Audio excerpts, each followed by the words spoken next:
Hello, I'm David, and I'm the coordinator of the Maths Learning Centre. And now you know what I look like, so that when you hear my voice you can imagine if you want. And more importantly, if you come to the Maths Learning Centre, you can recognise who I am after having seen revision seminars. That's only for the benefit of the people watching. All of you who are in the room, well, you get to see me the whole time. This is a revision seminar for Maths for Information Technology in Semester 2, 2018, and I've been given some requests and I'll do my best to talk about them. So my first request was to talk about modular arithmetic.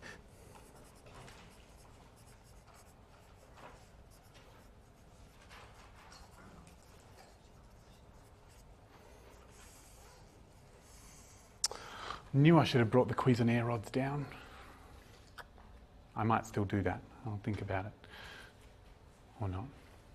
So, modular arithmetic is the bread and butter of a lot of the cryptography stuff, like the RSA, and it's the classic equivalence relation. So, mathematicians think that it's important to tell you about equivalence relations before you learn about modular arithmetic, but nobody really cares. So I'm just going to talk about this first. Where am I going to start? Modular arithmetic is kind of like two things that you've seen before.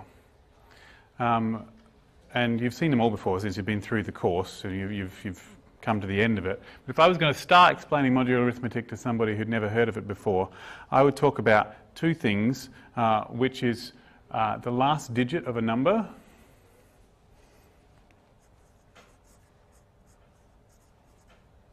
no, just give me a second.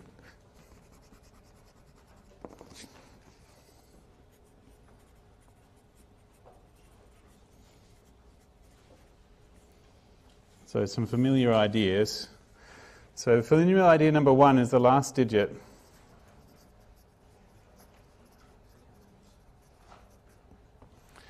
So if you pay close attention when you're learning arithmetic, or go back when you're learning arithmetic when you're in primary school and you pay very close attention, or you go back and look at it later having learned some more stuff, you may notice some things like what the last digit of a number is when you add numbers together is only dependent on the last digits of the numbers that you added. So you know that 12 plus 15 is 27, and 2 plus 35 is 37, and 122 plus 515 is, 637. And it really only matters what the last digits are as to what the last digit of the answer is.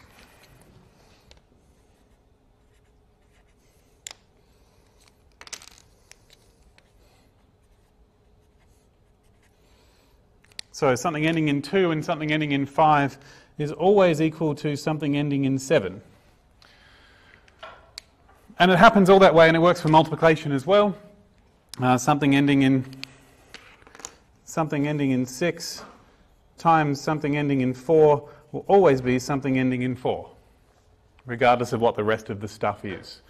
And so we can have this idea of talking about all the numbers that end in 6 all at once, without having to draw little squiggly squiggles here to represent the rest of the number. And that's the general idea of what modular arithmetic is about, so that instead of talking about all the numbers that end in 6 and saying a number that ends in 6, I'm just going to use the number 6. And any time, and I'm going to say that anything ending in 6 counts as the same number. That's sort of how we're going to do it. So this is what we're going to think.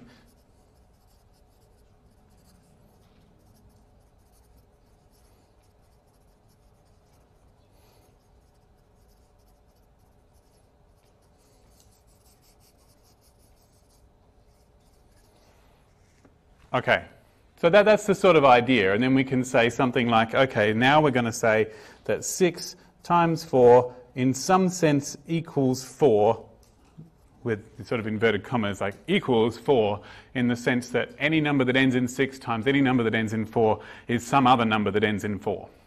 That's the idea that we're getting at with the modular arithmetic. Okay? And the other familiar idea is time.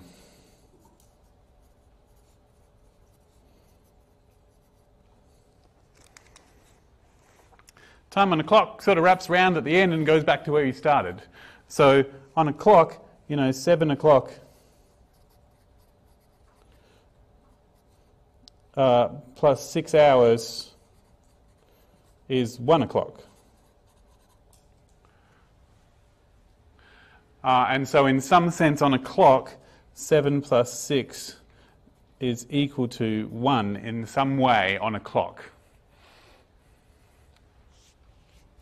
And we're used to that happening. It freaks us out sometimes. Doing time arithmetic is quite difficult, especially time zone changes from one country to another. But we're used to the idea. Something interesting about the clock is that the first number is a location on the clock and the second number is a journey, and they're playing different roles in this story. But it turns out that 6 o'clock plus 7 hours is also 1 o'clock, and so it comes out to the same answer in the end. So just that didn't happen here. These numbers were just numbers, whereas here some of the numbers were locations and some of them were journeys. But we're used to that happening with numbers anyway. Sorry? Like vectors. Exactly like vectors. Okay, so that's the idea of modular arithmetic. And what we're going to try and do is figure out how to do that in any sort of sense. So the thing about your clock is that when you get back to 12, you're starting again. And the thing about your last digits of the number, once you get back to 10, then you're starting at 0 again. And so they wrap around once you get to a certain spot. And so that's the idea of the mod. And so I would say with my last digit of a number, so here we go, both of these sort of wrap around, or circle around, I suppose, to the beginning at some point. And that point, that beginning, is the thing that it's the mod of. So we start to say things like 16 is 6 mod 10.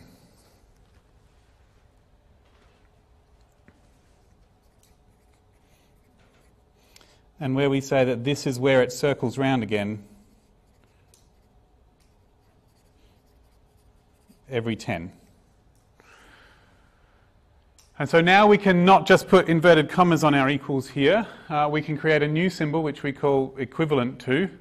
And we now say things like 6 times 4 is 4 mod 10. And now we've created a new symbol that allows us to say things like 6 times 4 is 4 without people going, but 6 times 4 isn't really 4. Yep, cool. We mean it in the context that if you repeat your numbers every 10, then a number ending in 6 and a number times a number ending in 4 is another number ending in 4. That's the idea. And we can do it with our clock as well. 7 plus 6 is congruent to 1, or is equivalent to 1 mod 12. Because 12 is how often we circle round. Okay.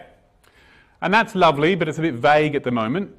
And so what mathematicians do is they try to be extremely specific about it and come up with a definition they can use in the absence of examples. Because mathematicians are nothing if wanting definitions. So we come up with this definition where we say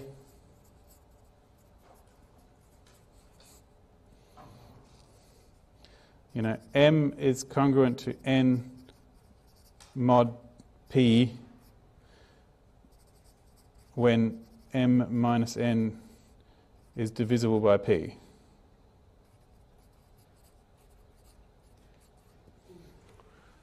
And we only do this for whole numbers.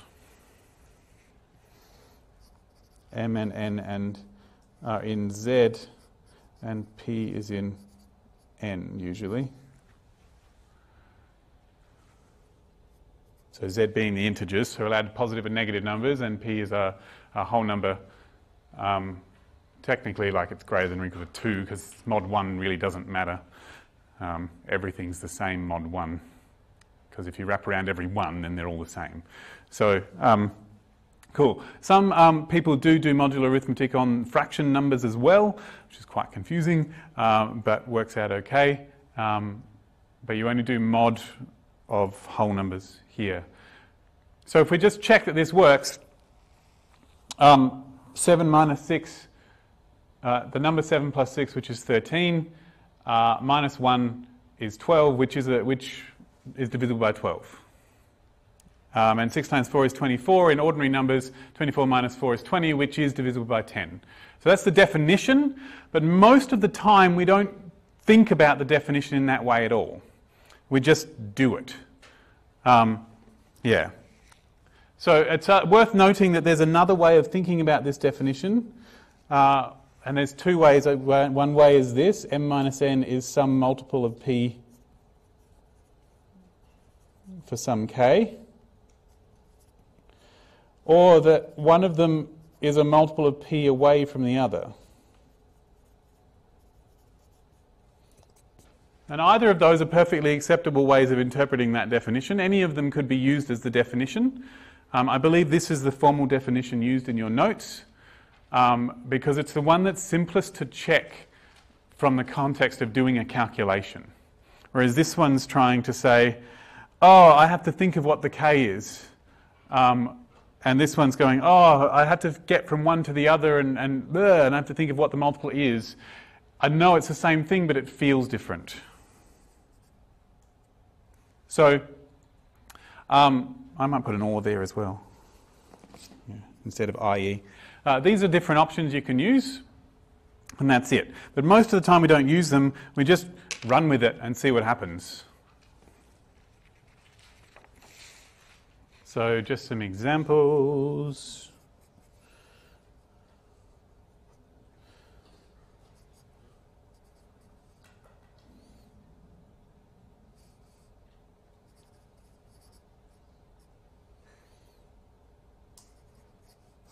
Let's see what 7 to the power of 5 is mod 3, just because it's a random thing I thought to do.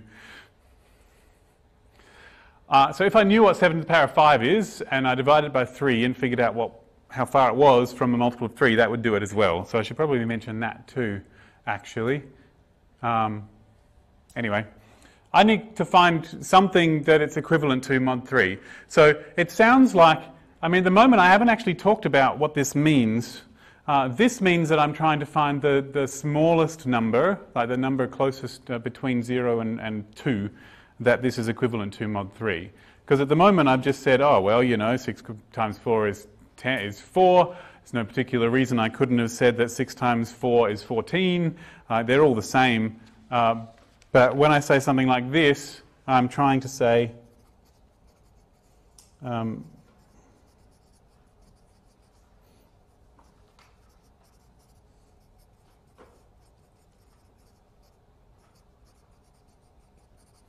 want the smallest things it's equivalent to, and suddenly I feel like I should be using the word congruent.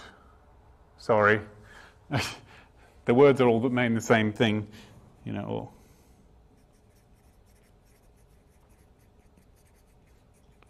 sorry about that. You can tell I'm making this up as I go along. I wasn't expecting to talk about modular arithmetic first up. So, okay. So, usually you want it to be the smallest positive number that it's equivalent to when you write mod 3.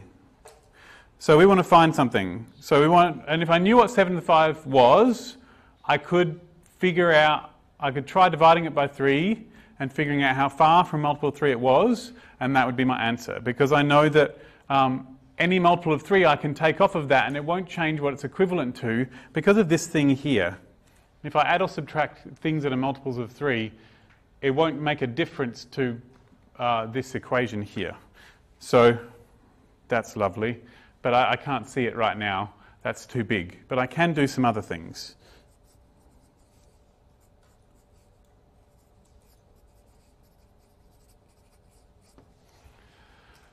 So minus 7 to the power of 5 would be the same as whatever minus 7 is mod 3 to the power of 5. And so let me think about 7. 3, 6, okay, it's 1 more than a multiple of 3. So let me just think about this. 3, 6, and 6 plus 1. So it's 1 mod to the power of 5, mod 3. And that's good because 1 to the power of 5 is 1. Ta-da! Done. That's all I needed to do. It seems a bit pointless, but anyway. I didn't mean it to come out to 1. It could have come out to something else. Let's do another one.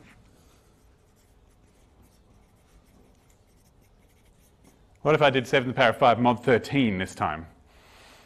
Now 7's less than 13, so I can't convert it to anything else that's particularly useful. I suppose 7 is the same as minus 6, because I can add or subtract any number of 13s from this 7, so I could go to that, but it doesn't seem any better really. If I was doing it mod 8, then 7 would be minus 1, and that'd be great, because minus 1 I can do. So it's always okay to go to a negative number as well if you want, but this is not going to help. So the quickest way I can think of is to just keep multiplying by 7 and see what happens.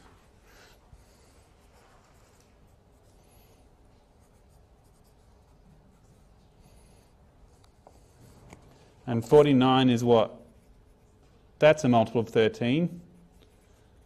Okay, so that's 10 mod 13. Like that.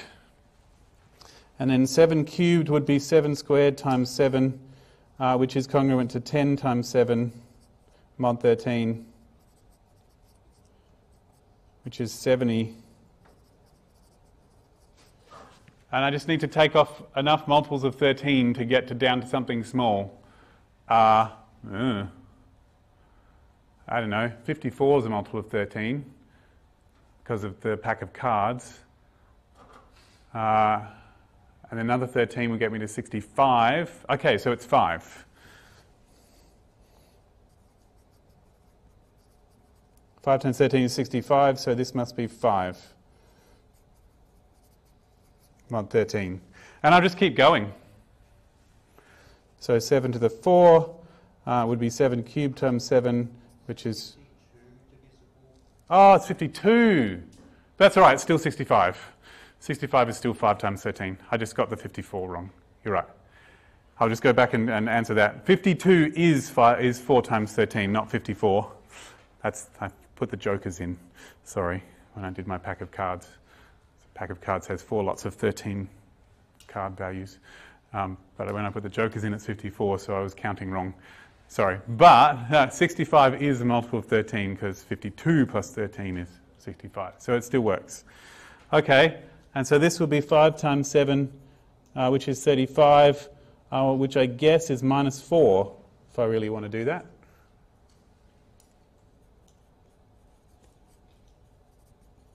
Because 39 was a multiple of 13, so I'm down 4 from that. And then 7 to the 5 would be 4 times 7, which is, sorry, would technically 7 to the 4 times 7, which is minus 4 times 7, which is minus 28, which is negative 2. Because 26 is a multiple of 13. Which is 5. No, it's not. It's 11 mod 13. And so therefore 7 to the 5 is congruent to 11 mod 13. So I mean this is more working than is necessary on the page really. You can probably just do it all in one go and just keep multiplying by 7 and not actually even show this. But basically I can multiply by 7, do it mod 13, multiply by 7, do mod 13, multiply by 7, do mod 13, and just keep going until I figure out what I get to at the end. So apparently 7 to the power of 5 is 11 mod 13, meaning the nearest multiple of 13 is 11 down from here. That was a good one. I like this one.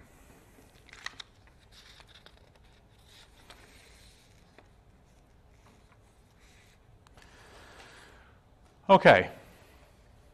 Before I move on, Any questions or thoughts about modular arithmetic, not necessarily related to what I just said, but possibly, please, because I want to know where to go next.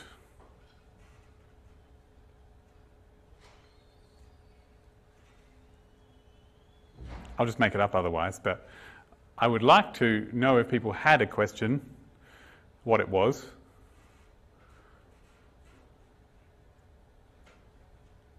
Cool, okay. So,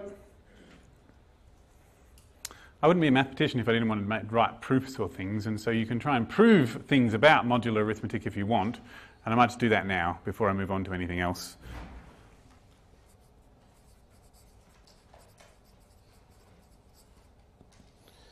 A proof.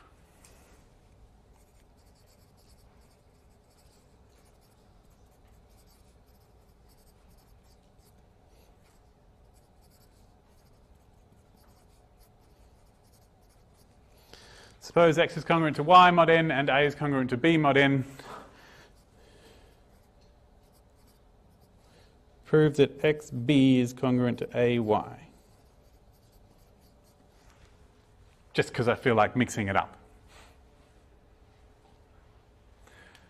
No, I won't do that. I'll do xa and by, because that's just my aesthetic sensibilities are just not coping. So basically this is saying that if I have two modular arithmetic equations, I can multiply them together and the equation's still true. Okay. So according to the a proof means you have to use the definition, because that's what definitions have been specifically chosen in order to make finding things out easy and proving easier than without that definition. So if I want to use the definition, that means that if x is congruent to y mod n, that means that x minus y is a multiple of n. Whoa.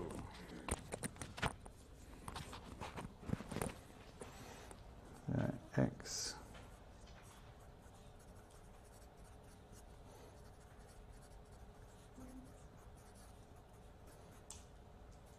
I'm going to run out of letters if I start with K. Let me use P.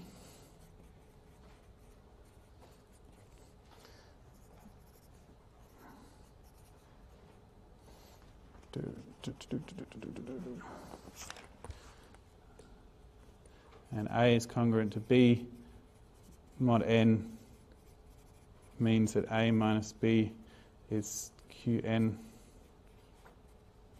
some Q. That's the definition.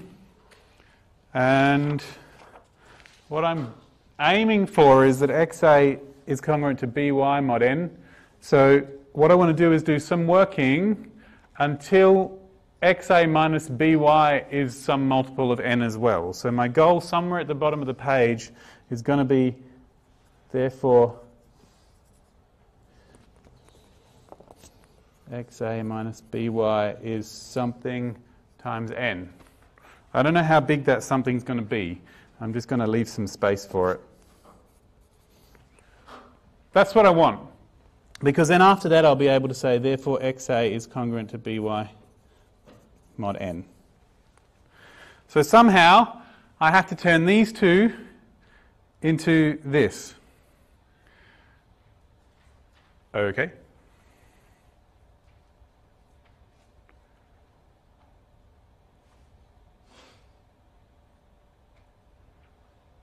Well, I can think of two things to try. One thing would be, I've got XA here. I could figure out what x times a is by moving the y over there and multiplying by x, by multiplying by a. That would do it. Or I could get an XA by multiplying this whole equation by a. I might do that. Let's call this equation 1 and this equation 2.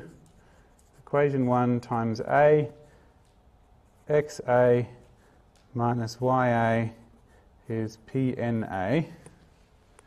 And then I could get a BY.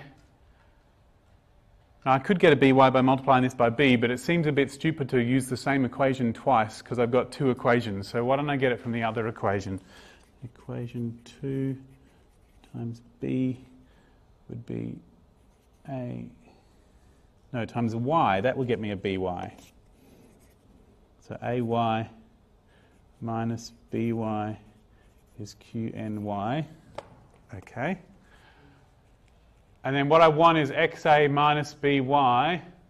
This one's got a minus aya, this one's got a plus ay. Cool, if I add these together, I'll get xa minus ya plus ay minus by. And that is totally got an n in it. Sorry, that's a q.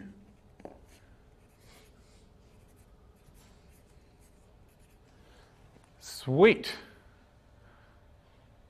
Okay, and so therefore I can go straight to the thing I wanted. I didn't even need that much space. Therefore xa is congruent to by mod n. Because xa minus by is a multiple of n. And that's the definition according to this course.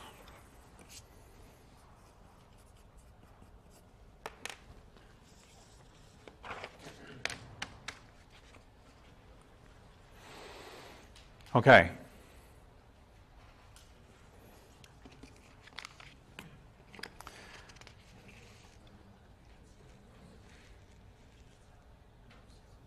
I can even fit it all on the screen at once.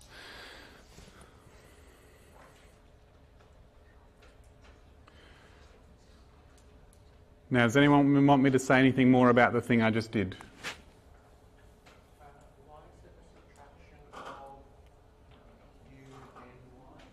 Sorry? Oh, so it should be a plus, shouldn't it? I went this plus that, didn't I? Good spotting. Man, I wish I had someone to look over my shoulder in an exam to notice those sorts of things. Well done. Yes, we added the equations, not subtracted them. Good, excellent.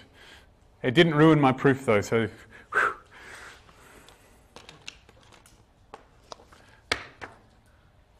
Okay. Please do that sort of thing if I've done something like that, to point it out or ask a question. Okay, so modular arithmetic, the trickiest thing in modular arithmetic is actually division. Because division is always the trickiest thing in any kind of arithmetic. So, yes.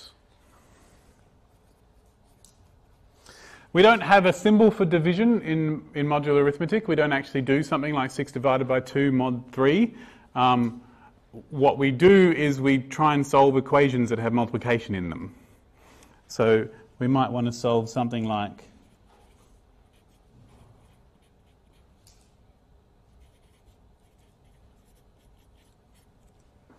(7x is congruent to 3 mod 11). So we'd like to try and find which x's allow us to solve that equation. And there are two ways of going about this. One of them is very full on and the other one less so. So I'm going to do them both because the second one, which is less full on, doesn't necessarily guarantee that it's the only answer there is. It just finds an answer, whereas the other way will find all the answers. So here's my reasoning. So we want 7x is congruent to 3 mod 11. And if I add 11, I get 7x is congruent to also 14 mod 11. Because when you add 11, it doesn't change what it's congruent to do. And so x is 2. Because 7 times 2 is 14.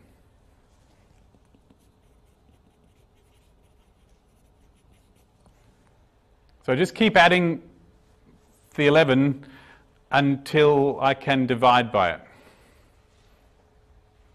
So I found a perfectly good solution. 7 times 2 is 14, which is 3 mod 11. It's a perfectly good solution. My question is it the only solution? Because there might be more than one. And that's a good question. Yep. So I know that you can add the solutions to the homogeneous equation to get the extra one, but can you get the homogeneous equations from like 7x is congruent to 0 mod 11. Is that our homogeneous equation? And if we solve that and we added those solutions together, would that be... You're using the terminology homogeneous in a context I'm not familiar with, but that sounds about right.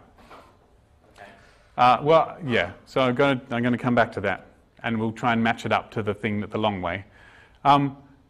11's a prime number, so I know it's the only answer. Okay, so if this is a prime number, there's only going to be one answer, and so you can be sure, and you can just use that fact. In fact, there will be, in order for this to work, you need the greatest common divisor of this number and this number to divide this number, for there to be any solutions at all. And if they do have a greatest common divisor other than 1, it will tell you how many solutions there are. There should be the number of solutions which is equal to this number divided by the... Oh crap, I'll figure it out in a minute. Okay. No, 11 is prime, so only solution. Okay. So let me do this the long way, and we'll see if we can figure out what would happen if we had something that wasn't as convenient as this one. Oh, I should say it's not always one step. Sometimes you have to add several of them on there before you get to the point where you can divide. And you could subtract them instead as well and go to negative numbers, and that would be fine as well. Okay, so let's try it.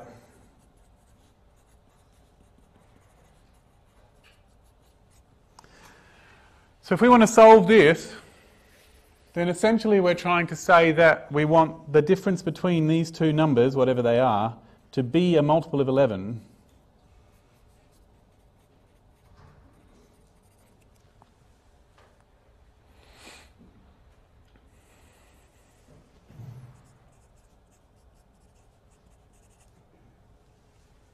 Now I haven't got congruence here. This is like ordinary numbers. That's why it says straight equals.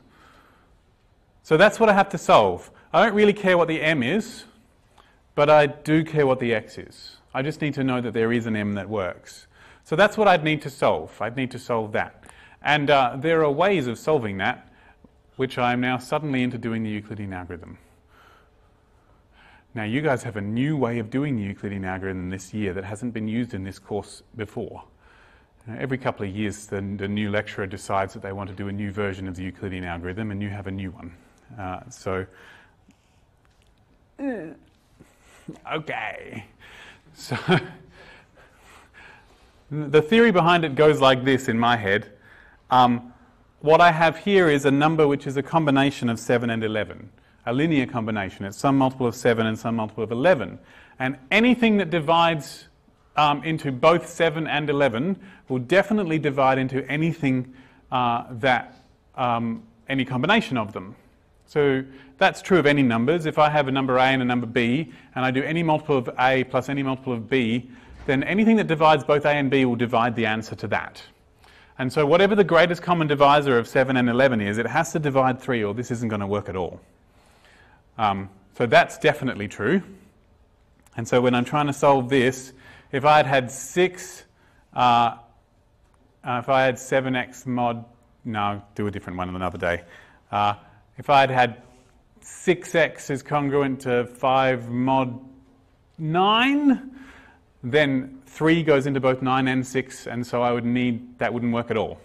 I will write that down when I get there, remind me if I forget. So I do need, so this says the greatest common divisor of 7 and 11 has to divide 3. Which it does, because the greatest common divisor of 7 and 11 is 1. Okay, cool. But it also gives me a way of finding what all of the answers are, because if I can figure out how to write the Euclidean algorithm tells me that it is always possible to write the greatest common divisor as a combination of the two numbers that I'm thinking of. And if I can write 1 as a multiple of the numbers I'm thinking of, as a combination of numbers I'm thinking of, then I can write 3 as a combination as well, and I will have found my answer. Okay, Now let me see if I can remember how this is done.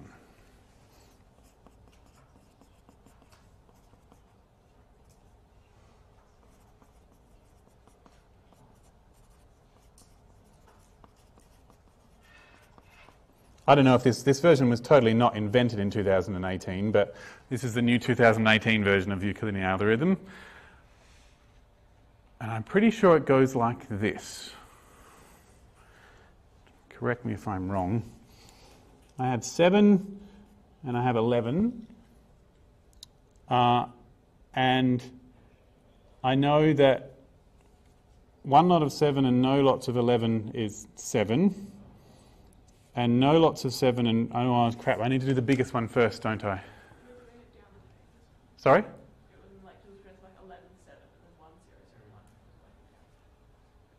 No. I'm not. These are headings.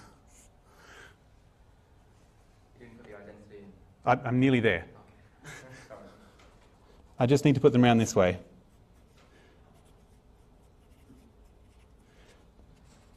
These are headings. They're not answers. This is saying if I have 1 11s, then the answer is 11, and no 7s, and no 11s and 1 7, then the answer is 7.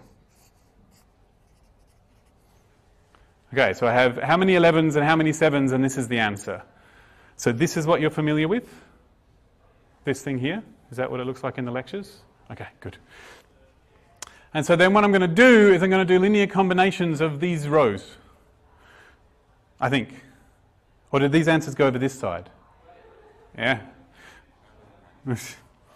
So I need to take off as many of these as I can to make that answer as small as possible. So if I take off one lot of 7, excuse me, I'm just going to write some things in that your lecturer probably doesn't, but it makes me feel better. Row 1 minus row 2.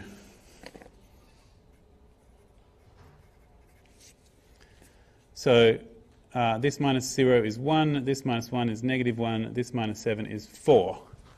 Okay, and that's as far as I can go. That's the most number of 7s I can take off before I go into the negative numbers.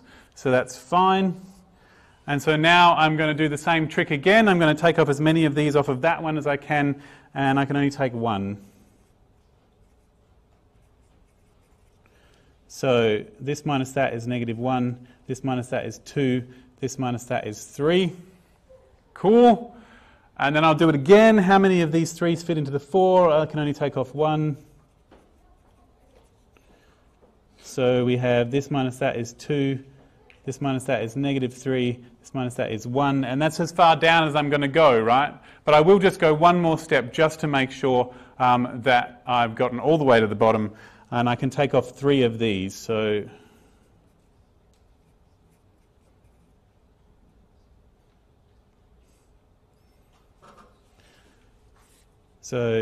this minus 3 of that would be -1 minus 6, which is -7.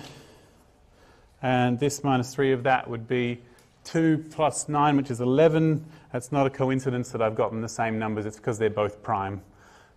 And this minus, so this minus 3 of that, and this minus 3 of that is 0.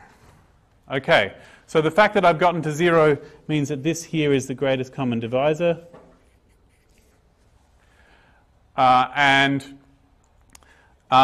What every row tells me is how to make this answer as a linear combination of the 11s and 7s.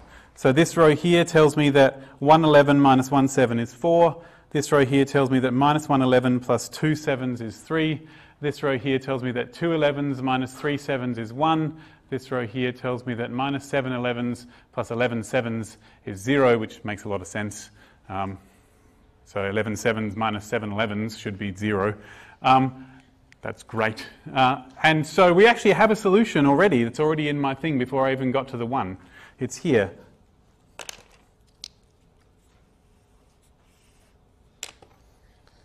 Minus 11, so minus 1 times 11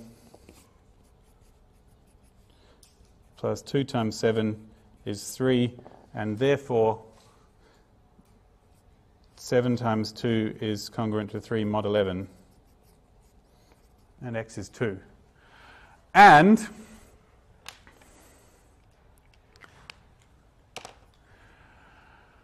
this row here tells me how to find all the other solutions. Because the idea is that if I added this row onto that row, it wouldn't change this row onto that row, it wouldn't change the fact that this comes out to a 3. And so I could have minus 8 11s and minus 8 11s and 13 7s, and that would also be 3. But I only want to choose numbers that are less than 11 anyway, so it doesn't matter. So I could have subtracted. I could have gone this minus 7, which would be 6, and this minus 11, which would be negative 9. But I don't want negative numbers either. I want a number between 0 and 11, and this is the only one that's going to happen. So this proves that this is definitely the only answer. So we should do one where it comes out to have more than one answer.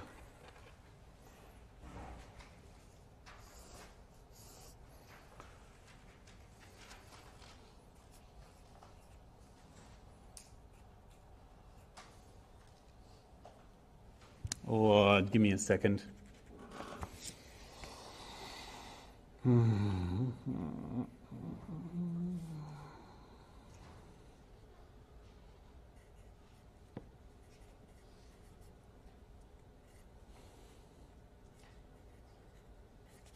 Oh, not that number. 20. Let's do Mayan arithmetic. So in ancient Mayans used to do their arithmetic mod 20. They had a base 20 number system, so this is a good place to start. There is some evidence that the people of Europe, that there were peoples in Europe that had a base 20 system, which is why why the nursery rhyme goes 4 and 20 blackbirds. Anyway. And it's why in French the word for 80 is 80, which is 4 20s. So anyway. That's some trivia. Okay, so let's try and solve this one the long way. So we're going to need to solve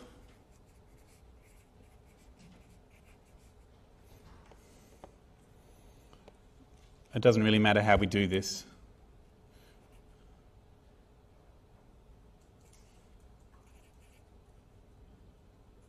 Something like that. You'll notice that they all have a 2 in them. And I could divide by that 2 now if I wanted, but I'm not going to. Because the point of this is that if you didn't notice that they all had a common factor, then this would reveal it as you went.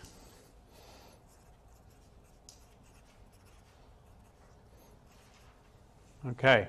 And in fact, I might even write this round the other way, because it's tradition to put the bigger number first. Like that. So here we go. 20s, 6s, answers. So 120 and no 6s is 20, and no 20s and 1 6 is 6. And now I need to try and get as far as I can by subtracting rows from each other. So let's see.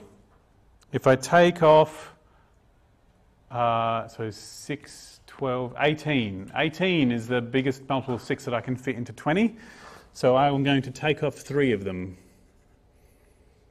So I'm going to do row 1 minus 3 of row 2. So this minus 3 of that is still 1. This minus 3 of that is negative 3. This minus 3 of that is 20 minus 18, which is 2. Okay. And now let's see how many 2s fit into the 6. I can fit 3 2s into there.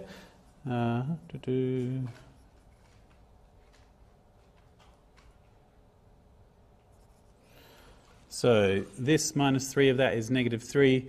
This minus 3 of that would be 1 minus 3 times minus 3, which would be 1 plus 9, which is 10. And this minus 3 of that is 0. Okay, so I've gotten to the bottom, so this must be the greatest common divisor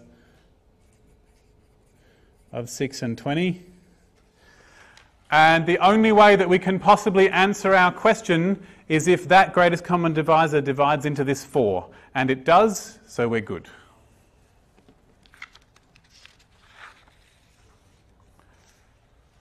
In fact, I'll get the answer I'm looking for by multiplying this row by 2.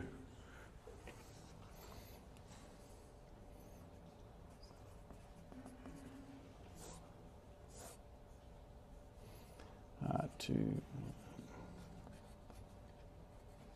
Like that. All right, so we have an answer. One of our answers is that 2 times 20 minus 6 times 6. Did I do that wrong? Yeah, that's fine. Is 4. That's what this row here says. And that's right, 40 minus 36 is totally 4. Good, excellent. And so the mod 20, I've got that minus 6 times 6 is congruent to 4 mod 20. And minus 6 would be 14 mod 20. So therefore x is 14 is a solution. But the question is, how many other solutions are there? And the answer is provided by this row here. This row here says that if I add this onto here, it won't change the fact that this is a 4. I could add minus 3 onto here and a 10 onto here, and it won't change the fact that this is a 4 because this is a 0. And I could add as many 10s as I wanted. So the other solution will be 10 away from here. So this row that says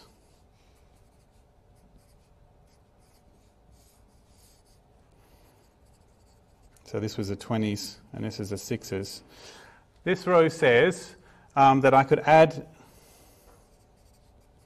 10 6s and not change the answer.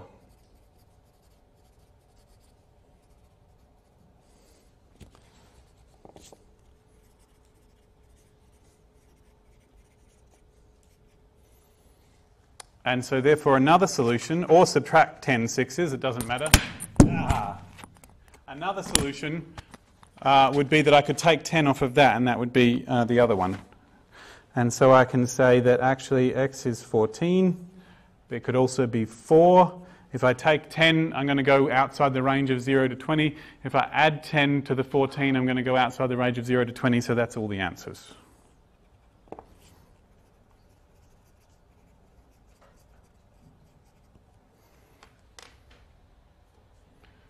Cool. I've never done it this way before, so I'm kind of excited, and also please forgive me if it doesn't make any sense. So tell me about your thoughts on this so far. I really like that final row thing. Yep. Why are we adding 10 6s and not, I don't know, negative 3 20s? Because we're doing it all mod 20, so adding negative 3 20s doesn't make any difference. So like, it makes less difference than the other one made no difference. So yeah, we could add, well technically when we add 10 6s, we are also simultaneously subtracting 3 20s. But my original equation didn't mention the 20s explicitly. That was in the mod 20 bit. So the 3 10s, the minus 3 20s is part of the mod 20 anyway, so it doesn't matter. That's why. That was a good question. If you didn't have a modular arithmetic question to begin with, and it was just a linear Diophantine equation, just an aside,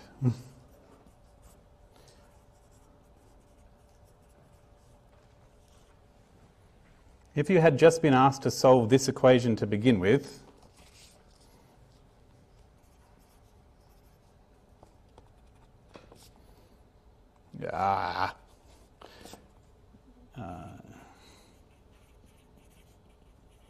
if you've just been asked to solve that and there's no modular arithmetic in sight, you can do the same process, okay?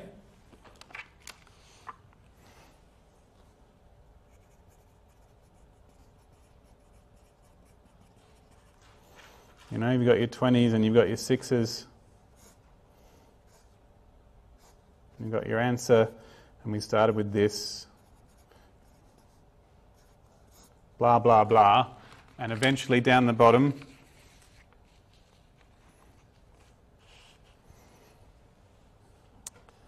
crap, I'm just going to copy it really.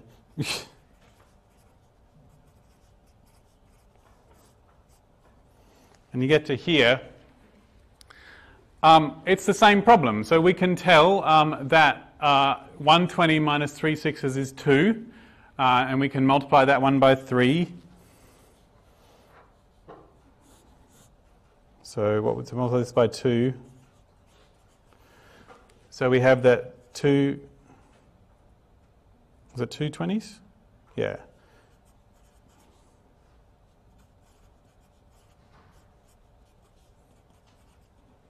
Equals 4. But we can also tell that we can add as many of this row on as we like. So 2 minus any multiple of 3 times 20 plus minus 6 plus any multiple of 10 times 6 will also be 4.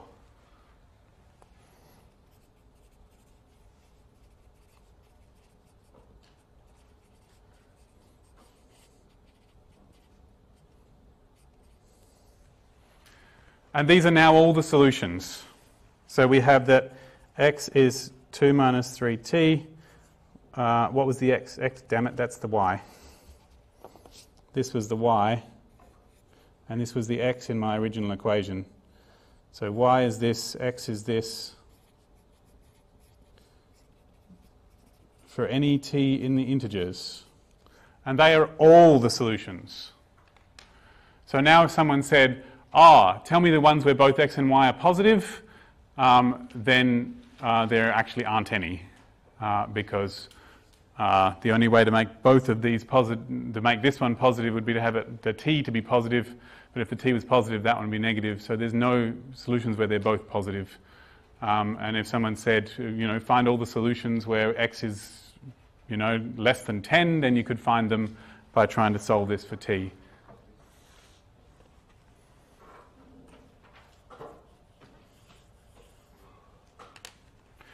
But in our situation, we only wanted the ones where the x was between 0 and 20.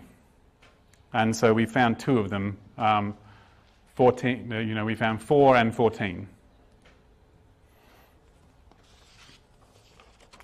That's the first time I've done this way. So if you want to talk about it more at some later time, then feel free to drop into the Maths Learning Centre and I'll talk to you all about it, because I'm still figuring that out. So I'm liking the lecturer's decision of doing the Euclidean algorithm this way. It does actually create a whole lot of your answers for you without having to do any other stuff. So that's kind of cool. Okay.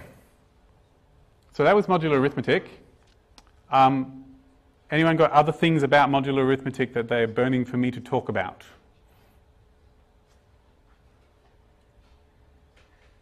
Yep.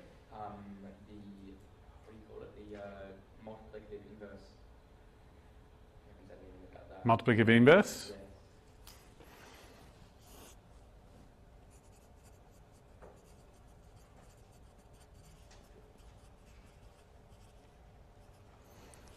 Okay. Do we actually use the to the power of minus 1 notation? Of course we do. Okay. So multiplicative inverse, so we want, okay.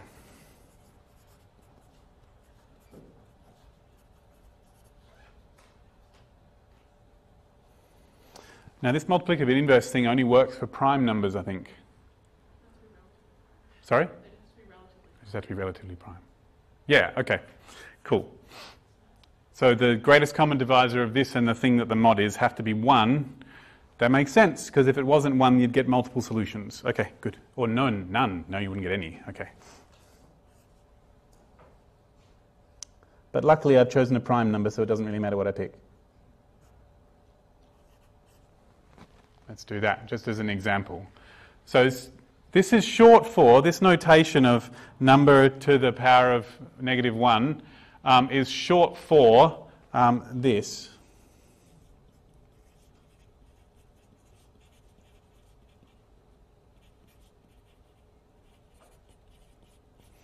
7x is congruent to 1 mod 12. Because the 7 inverse, the name, that multiplicative inverse is specifically means the number that I multiply 7 by to get 1.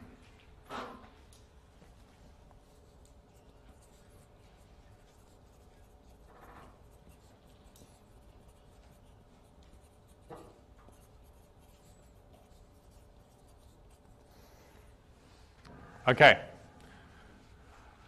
So this is, we've seen equations like this already. We're attempting to do division in modular arithmetic. We need a number such that 7x is congruent to 1 mod 12, and we've already seen that the only way that could possibly happen is if the greatest common divisor of this number and that number is 1. Because these solutions only work if the greatest common divisor of these two numbers divides into the number I'm aiming for. And so that greatest common divisor has to be 1, and that's why they have to be relatively prime. Okay, so the first step of my working will be, first, the greatest common divisor of 7 and 12 is 1, so 7 minus 1 mod 12 exists. And if you didn't know what the greatest common divisor was, then you could do the Euclidean algorithm to figure out what the greatest common divisor was. So I have two ways of doing this. I'll do them both.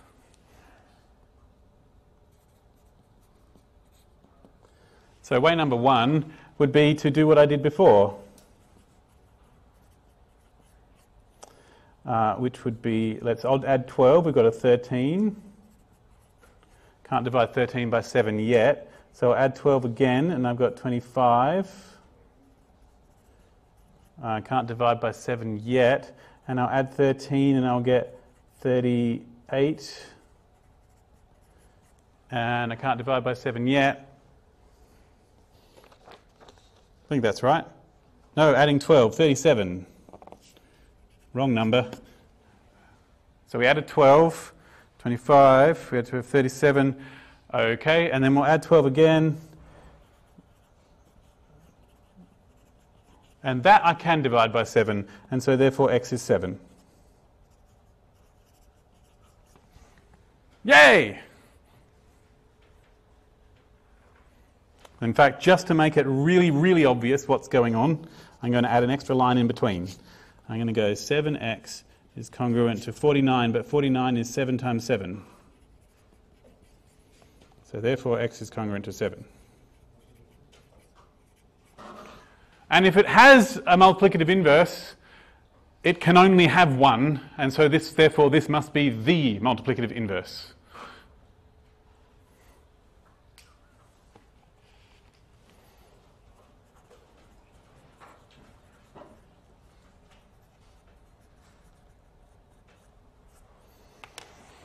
If when you did this process you went through 12 steps of this and you didn't come to a multiple of 7, then you would know for sure that there is not a multiplicative inverse.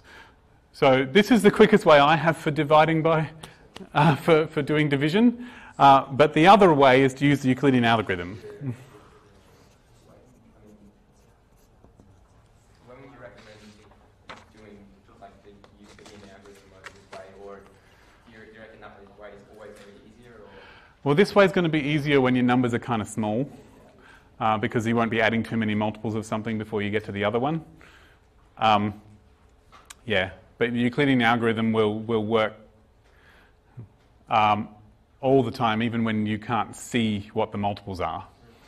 So if you don't trust your mental arithmetic, then the Euclidean algorithm is possibly better, but there are a lot of minus signs that you can lose in the Euclidean algorithm as well. But I'm going to do it as well, just to be sure, because I'm still getting used to this Euclidean algorithm thing and I want to practice it a bit more. So 7x has to be 1 plus some multiple of 12. Okay. So let's see, we've got 12s and 7s, and the answer, so 1 12 and no 7s is 12, no 12s and 1 7 is 7. So I'll take off the 7 off the 12, And so I'll do this minus this is 1, this minus this is -1, this minus this is 5. So I did row 1 minus row 2. And then I'll see how many 5s fit into the 7. So 7 minus 5 is 2. This minus that is 2. This minus that is -1. And then I can fit 2 2s into the 5. So this minus 2 of that is 1. This minus 2 of that would be -5. This minus 2 of that would be 3. And I'm at the bottom now. I don't actually need to go to that 0 row to do it, because I know there's only going to be one solution, so I don't need to worry about all of those other adjusting for the solutions using the 0 row. So therefore we have that 3 times 12 minus 5 times 7 is 1, and so therefore minus 5 times 7 is congruent to 1 mod 12, and therefore when we add 7 to the 5 we're going to get 7.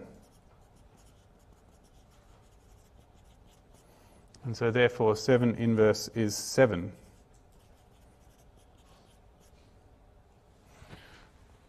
Okay.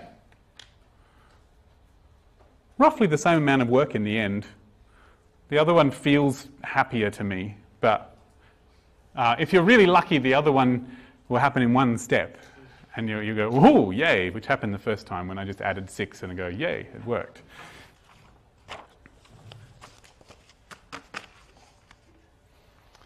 So modular arithmetic is actually able to prove a whole lot of fun stuff. Like, for example, if you add up the digits of a number, it doesn't, the sum of the number, if you keep doing that forever, then the answer you get at the end is the original number mod 9. Which is why when you add up the digits of a number, it has to be a multiple of 9 in order for the original number to be a multiple of 9. But that's that's a modular arithmetic proof that I don't know if it's worth showing. I don't know if it'll come up in the exam, but yeah, I can do it. Here we go. Just because it's fun, a proof.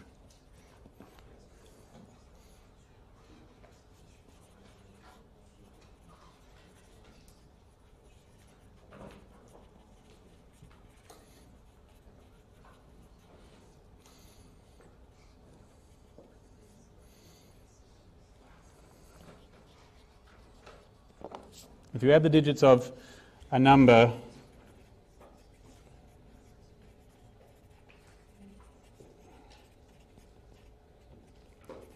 the answer has to be a multiple of 9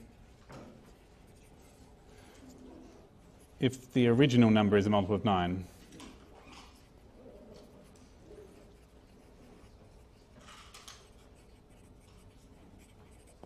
Okay, so watch this. Nothing up my sleeves.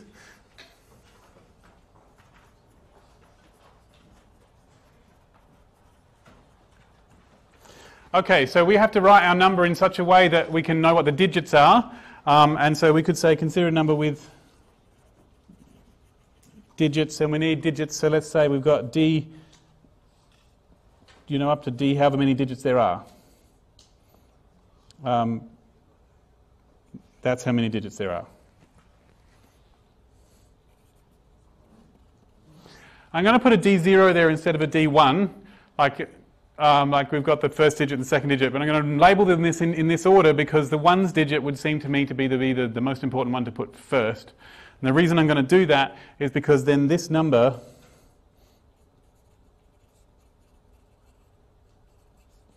is D0 plus D1 times 10 plus D2 times 100 plus up to dn times 10 to the n.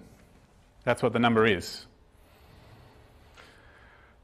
Nothing up my sleeves. This is congruent to d0 plus d1 times 1 plus d2 times 1 squared plus dn times 1 to the n mod 9, because 10 is congruent to 1 mod 9.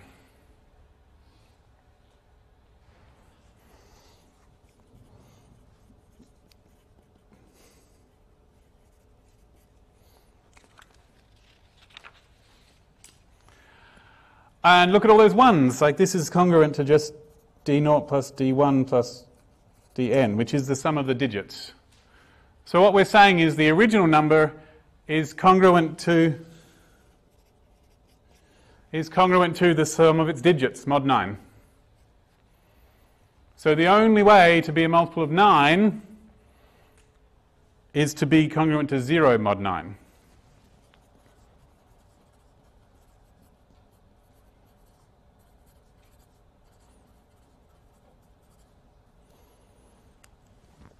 To be a multiple of 9. Can we give the number a name just so you can consider a number capital N with those digits, that one there. So to be a multiple of 9, we need n congruent to 0 mod 9. So the digits have to be congruent, the sum of the digits has to be congruent to 0 mod 9, and so therefore the sum of the digits is a multiple of 9 too. Yay! That's basically it. It's just to do the fact with that 10 is congruent to 1 mod 9. This same proof shows that, similar proof shows that if you want something to see if something's a multiple of 11, you alternately add and subtract the digits, because 10 is minus 1 mod 11. Yeah. And actually, since this number has to be congruent to 0 mod 9 in order for the original one to be a multiple of 9, we do the digit sum of the digit sum, and you just keep going until you get to the bottom, and then you'll know what your number is mod 9. They used to call this the digital root back in the day, like about 100 years ago. And they used to do all this cool stuff with digital roots. There you go. That's probably enough on modular arithmetic, I think, if I want to get to any of the other stuff. And it's already 20 past 11. The video will keep recording until about 12:30. So we'll see how we go. Okay.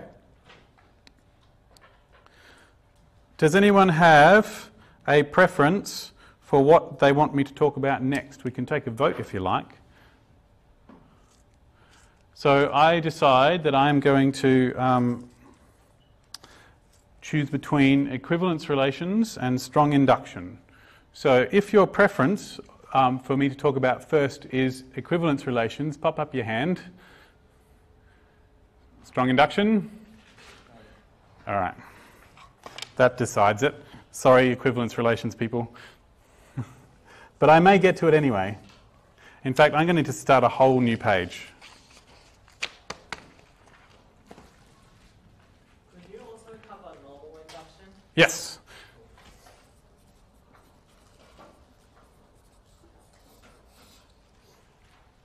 Well, technically mathematical induction, you know, okay. So, mathematical induction is an axiom of our number system. We need it to be there in order to do all the number theory we want to do. You can construct our entire system of natural numbers from essentially there is 0, every number has a number after it, and induction.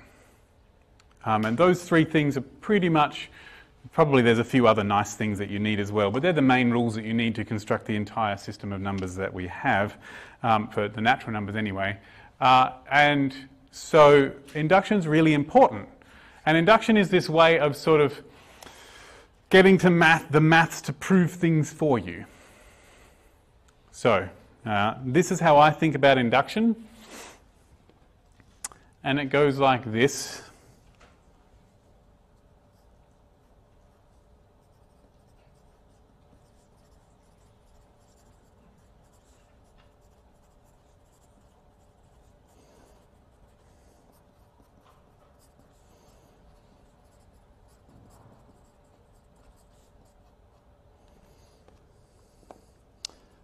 I make a machine that does this little proof for different k's. And the little proof that my machine does is it says, suppose something is true when n equals k, and there's a little bit of proof machinery in here, and we go, therefore this thing is true when n is k plus 1. And I have this little machine that's a little proof, and it'll basically work if I choose different numbers for k. So if I put 2 in this spot, it'll do a little proof, and it'll prove that the thing is true when n is 3. And if I put 28 in this spot, it'll do a little proof, and it'll prove that the thing is true when n is 29. And if I put 115 in this spot, the little proof will happen, and it'll prove that it's true when n is 116. And that's what it will do. It's a little machine that you put a number in at the top, and it spits, you put a statement, this thing is true when n is that number at the top, and it spits out, this thing is true when n is the next number at the bottom. It's a little machine that does your proof for you. Okay. And then as long as I have a thing to put into my machine to begin with, I can just feed out the outputs back into the beginning again. So if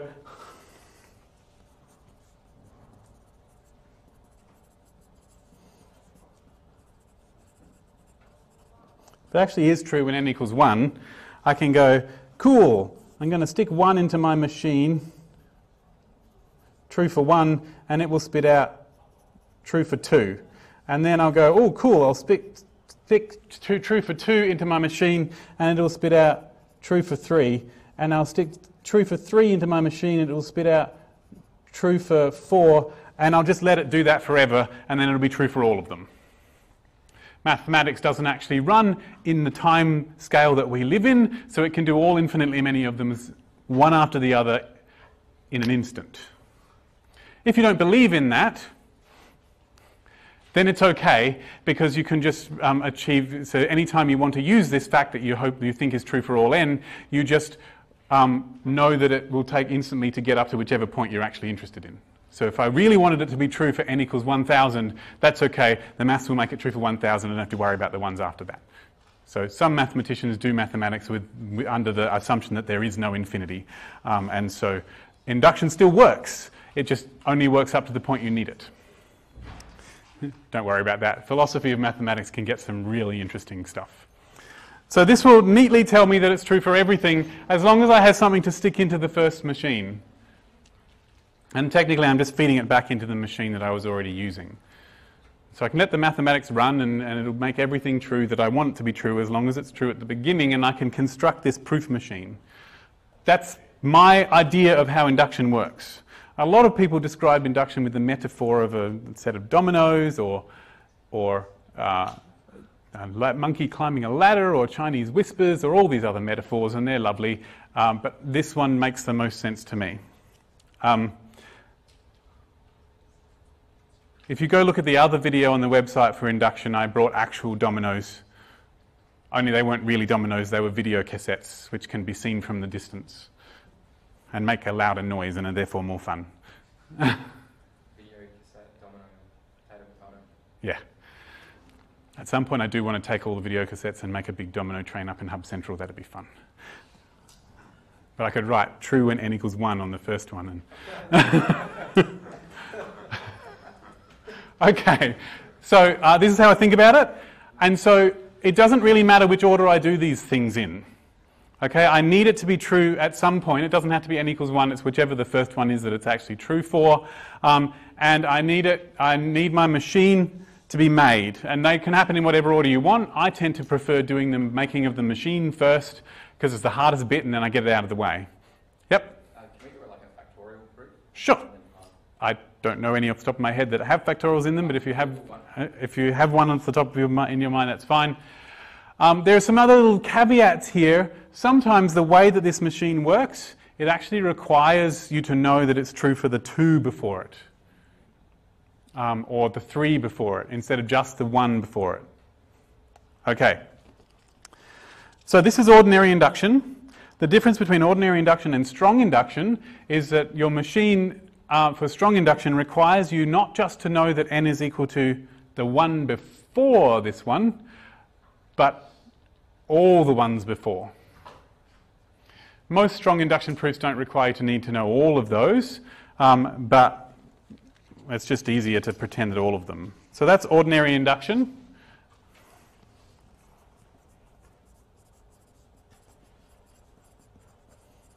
I'm not going to be very formal about the strong induction here. Strong induction, the picture goes like this. It's true for 1, and then this comes out and says it's true for 2. This one requires you to know that it's true for both 1 and 2 in order for it to work. And then it will tell you that it's true for 3. And this one requires you to know that it's true for both 1 and 2 and 3, and then it will spit out that it's true for 4. And this one requires you to know that it's true for 1 and 2 and 3 and 4, and then it will spit out true for 5. That's how strong induction works. You need all of them to be true so far in order for it to be true for the next one. And so just to be, you'll have suppose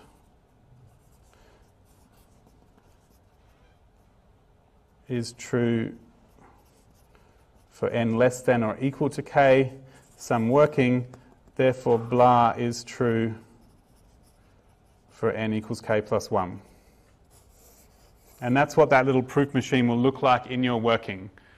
So there's one difference. In ordinary induction, this is an n equals k, and in strong induction, this is an n is less than or equal to k.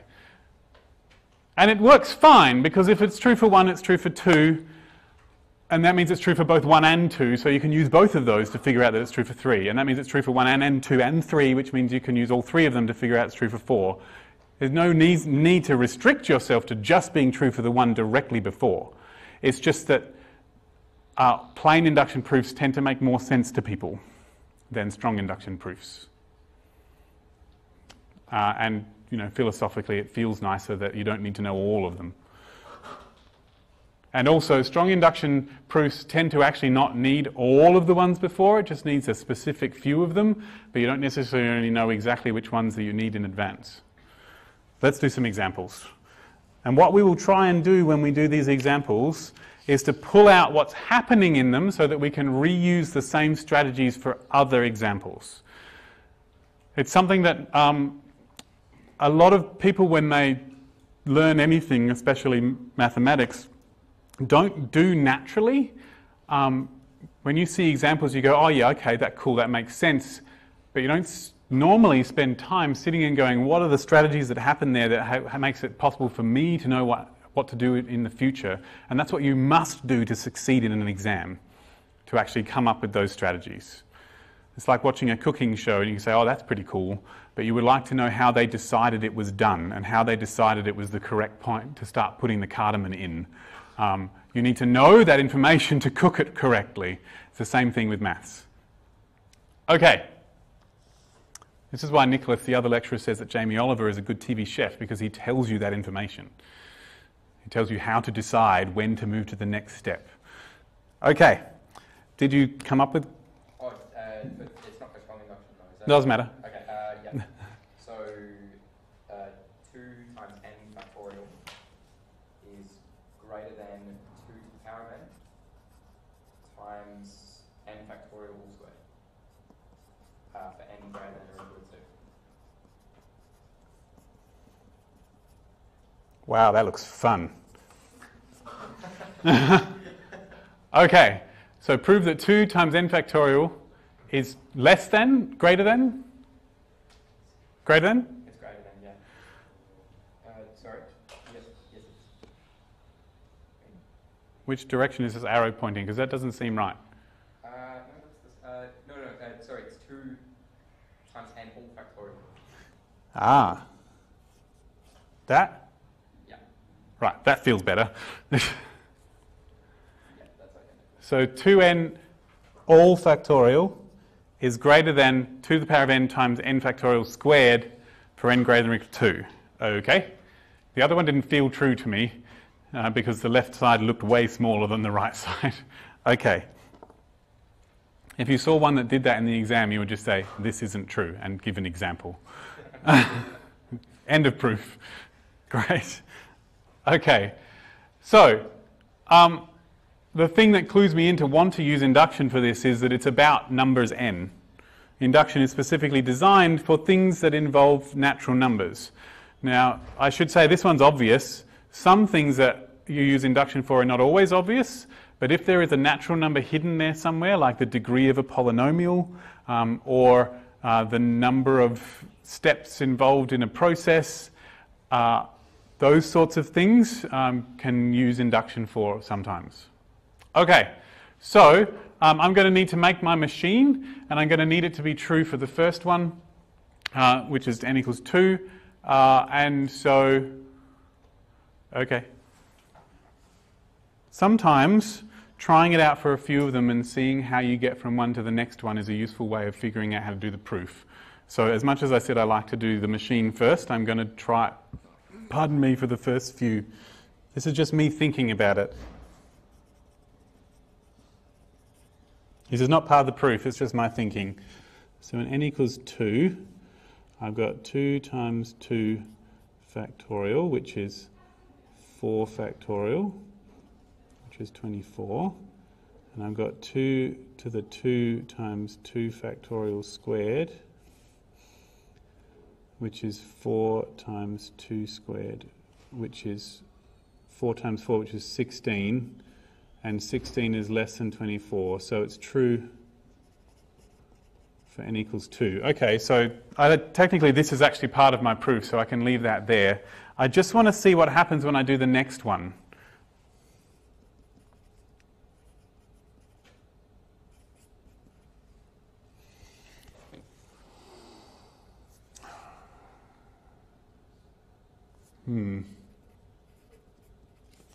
Okay, so 2 times 3 factorial is 6 factorial.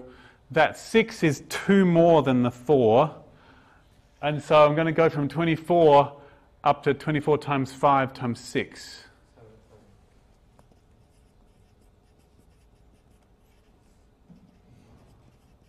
The fact that it's equal to 720 is more or less irrelevant to my proof. I want to know how to get from here to here, because my proof machine has to get from here to here. Okay, so it looks like to get from 4 factorial to 6 factorial, I have to multiply by 5 and 6. And to get from 6 factorial to 8 factorial, I would have to multiply by 7 and 8. So that's useful to know, I think. Let me just think about the next one.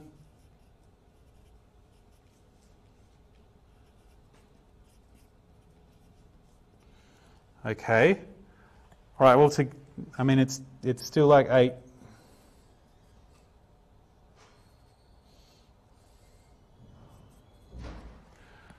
Okay, so to get from here to here, I'd have to times by 2.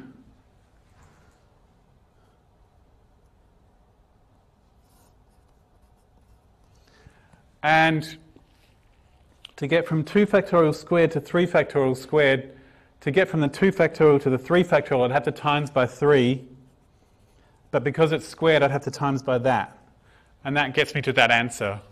All right, so that's how I get from one answer to the next. It looks like on the left-hand side, to get from one answer to the next, I times by 5 and 6, by like the next two numbers. On the right-hand side, to get from one answer to the next, I times by a 2 and the next one number, but twice. Okay, cool. That's my thinking. I think I've got an idea of what might happen when I do this now. I didn't need to do that. It's just giving me a foreshadowing of what algebra I might need to do. Okay. So let's say, suppose for n equals k, i.e. suppose 2 times k factorial is greater than 2 to the k times n factorial to the squared. Okay. Yes, you're right, it's not an n. Some people do induction without switching to k. I find it easier because the n is a placeholder in my formula and the k is the number I haven't thought of yet.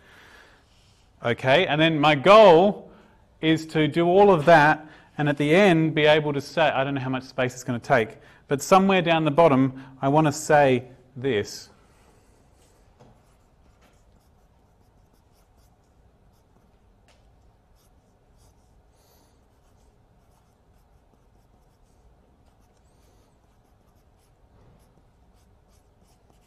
The same thing, but with a k plus 1. And I want to stick some working in the middle that gets there.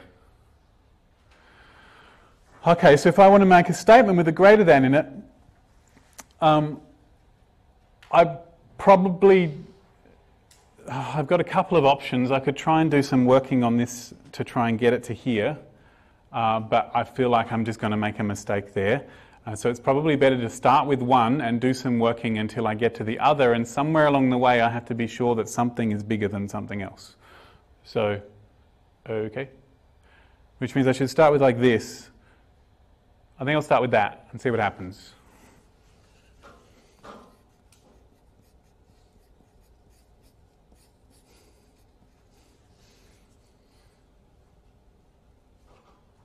Okay.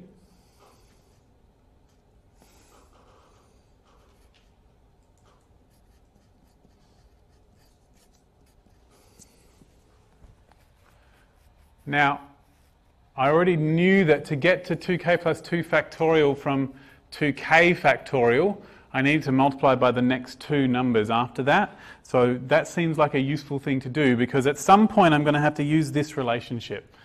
And so I'm thinking that the most similar part of this to that relationship is this bit here. So I'm thinking that this would be 2k factorial, damn it, times the next number and the next number. That's how I get from 2k factorial to 2k plus 2 factorial. I start at 2k factorial and then I go to the next one and the one after and I multiply them on 2. Okay.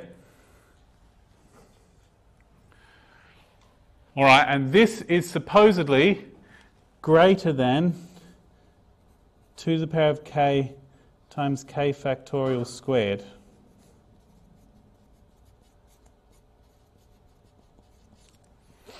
So what I've done now is I've taken this fact and I've subbed it in here. This thing is greater than this according to that formula there. And I'm allowed to use that, and in fact I must use that fact at least once, because otherwise I could have just proved this directly without induction. Okay.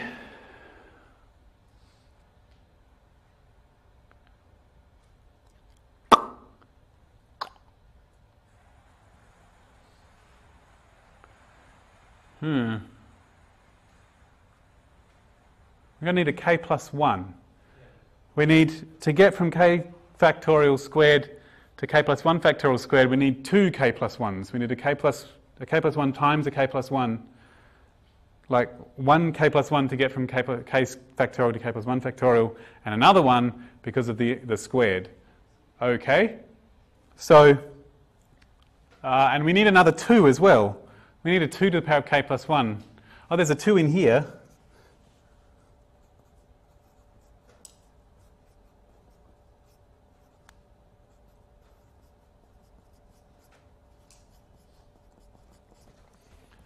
Ah, that's nice. We've got a 2 and another k plus 1. So that 2 can join with this 2 to the k to be a 2 to the power of k plus 1.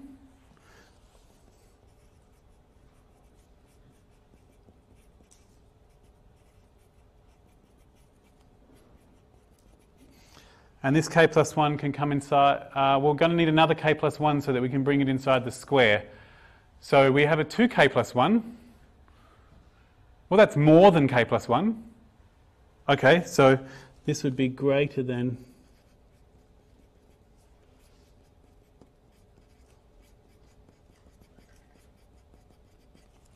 I need more space. Sorry to all of those who are copying this down and needed more space. If I was in an exam, I'd probably stick this thing on scribble paper until I got it and hold it on top of my thing to remind me where I was aiming for. Okay? So the reason I did that is that we know that 2k plus 1 is k plus 1, which is greater than k plus 1. That's how we know that fact, how we managed to get from there to there. So this is 2 to the k plus 1 squared, k plus 1 squared, which is 2 to the k plus 1 times k factorial times k plus 1 squared, which is 2 to the k plus 1 times k plus 1 factorial squared, which is the thing I was aiming for. So if you watch closely about the way I'm writing my maths here, you will notice that each symbol just refers to the line directly above it. So I've said that 2 times k plus 1 factorial is equal to 2k plus 2 factorial, which is equal to this thing, which is greater than this thing, which is equal to and this is equal to this thing, and this is equal to this thing, and this is greater than this thing, and this is equal to this thing, and this is equal to this thing, and this thing is equal to this thing. So 2k plus 1 factorial is greater than this, which is greater than this, which is equal to this. So therefore, 2 times k plus 1 factorial is greater than 2k plus 1. Because my string of equals and greater thans ultimately becomes a greater than. If you have a string of equalses and less thans, it ultimately becomes a less than.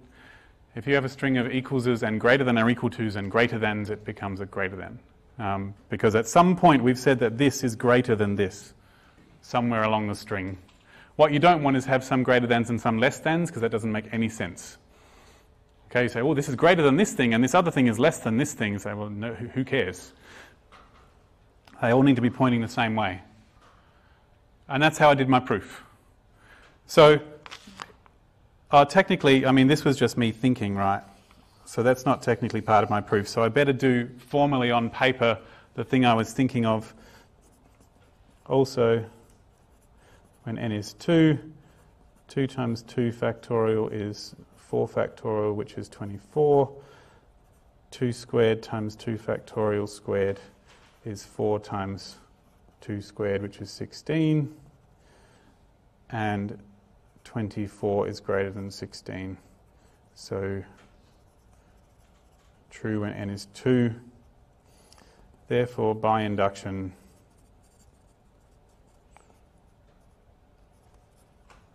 true for all n greater than or equal to 2.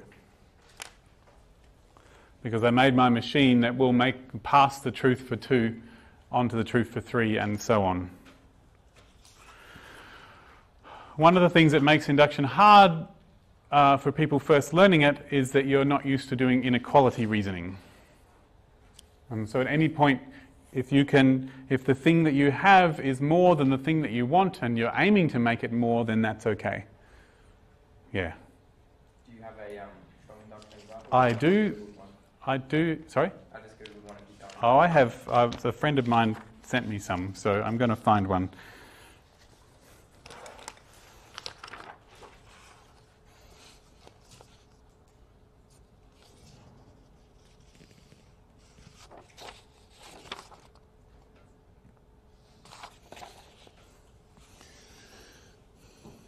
Just going to see if I can find one that has.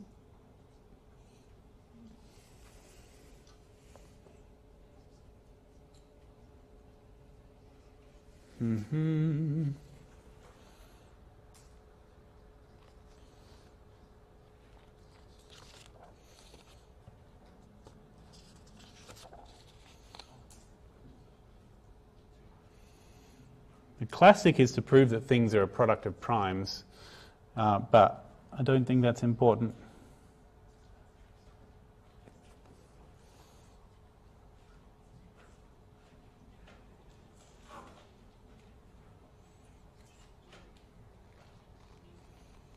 We've mainly proved that, like, given a recurrence relation, you get a formula for it. Okay. Do you have any of them? Probably. You might have one. Is that the kind you have? Yes, that's the kind that I found. All right. Tell me. Okay. All right. So we start with a1 equal to 1, a2 equal to 8, and our recurrence relation is that a sub n is equal to a sub n minus 1 plus 2a sub n minus 2 for n greater than or equal to 3. And we want to prove that a sub n is equal to 3 times 2 to the power of n minus 1 plus 2 times negative 1 to the power of n. So 3 times 2 to the power of negative 1, 2 to the power of n minus 1, plus 2 times negative 1 to the power of n. Yeah. What I've written on the screen? Looks pretty good to me. Okay. Okay. So you actually have methods in this course to solve this directly without using induction. but technically they are based on the wisdom of the people who came before us, who just tell you that this is what the answer ought to be. And so this is proving that that answer really does work. So let's see. All right. And you're supposed to show that this is true for all n greater than or equal to what? 1?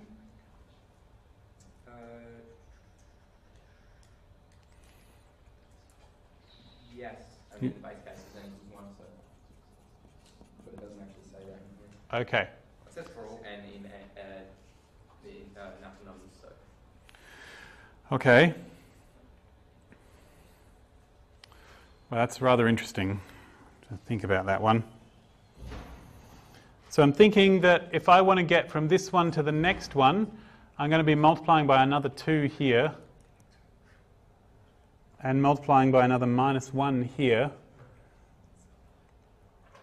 So multiplying by another 2 there, like so, 3 times 2 times another 2. So we're going to be adding on quite a bit more than we had before, and adding or subtracting a 2 depending on whether I'm up to odd or even to get from one to the other, which is kind of cool because we've already got a 2 there, so I have a feeling that's sort of where that plus or minus 2 is coming from, but I'm not 100% sure. That doesn't seem to be admitting any useful things yet, so I'm just going to give it a go.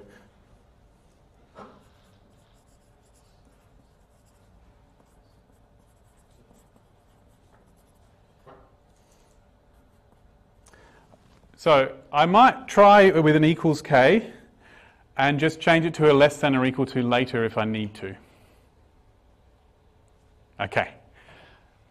So that means I might skip the bit where I write down what it is when n is equal to k. Okay. And just keep it like this and imagine that I have a k in there. And then what I'm aiming for is this, which I will write on another piece of paper and keep in view. So we want a k plus 1 to be equal to 3 times 2 to the k plus 1 minus 1, which is k plus 2 times minus 1 to the k plus 1. That's what we're aiming for. Okay. So the information that we know definitely is completely true is that ak plus 1 can be written this way. And so I might start there. Because I don't know how ak plus 1 can possibly be written, but I do know that ak plus 1 can definitely be written like this. So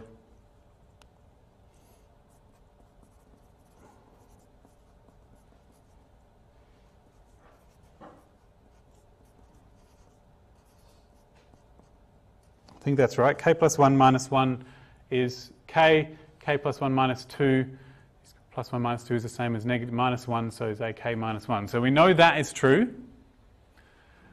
And if I wanted to turn this into something involving powers of 2 and minus 1, it would seem reasonable to sub this into there.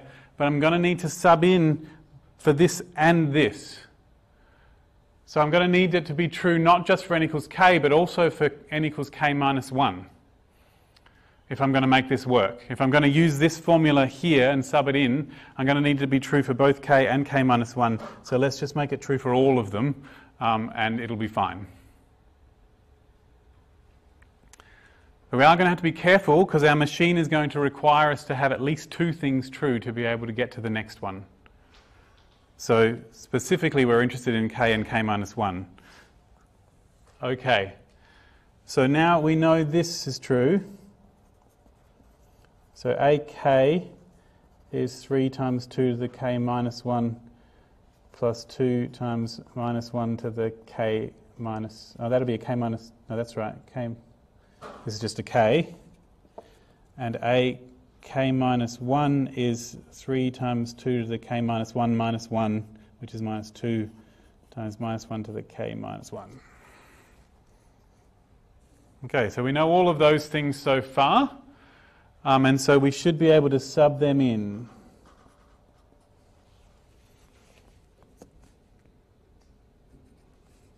So 3 times 2 to the k minus 1 plus 2. Oh, times minus 1 to the k plus 2 times 3 times 2 to the k minus 2 plus 2 times minus 1 to the k minus 1. Okay, so I've just subbed them in. It probably wasn't completely necessary to write this out separately, it just made me feel better. So, yeah, what am I aiming for? All right, not really sure what to do yet, but you know, if all else fails, you can always expand brackets, so let's do that.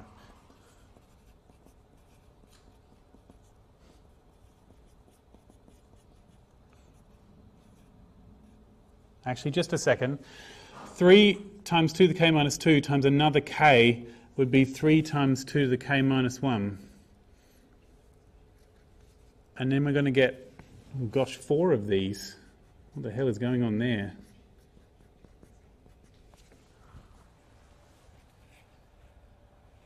So this bit's nice. We can join these two. We've got 2 of these now.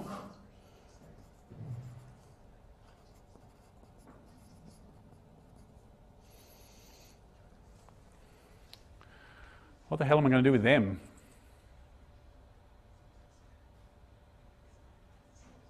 I guess they both have a minus 1 to the power of k minus 1.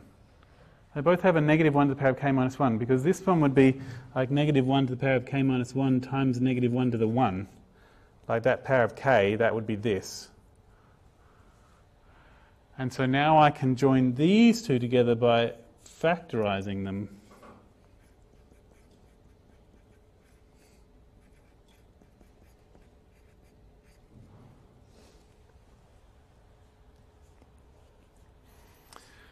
Okay, I'm a bit worried, but we'll see what happens. So what are we aiming for? 3 times 2 to the k looks like it comes from here. 2 to the power of k minus 1 times another 2 would be 2 to the power of k. Alright, so I've got this bit. This bit's good. I really should have written it the other way so it was really obvious. Okay, and then this bit here, I don't know yet. So minus 2 plus 4 is 2. So we have almost exactly what we want. We've got a 3 times 2 to the power of k and a 2 times minus 1 to the power of k minus 1, but we want a k plus 1.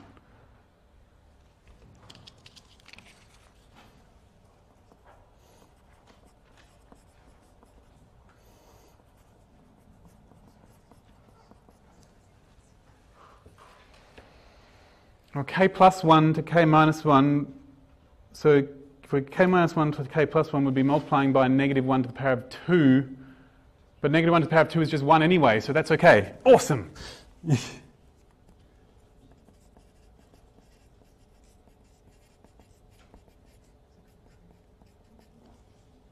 Just to make it extremely explicit,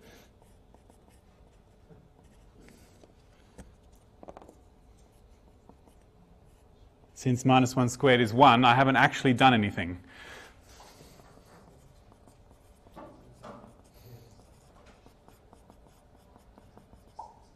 And ta-da!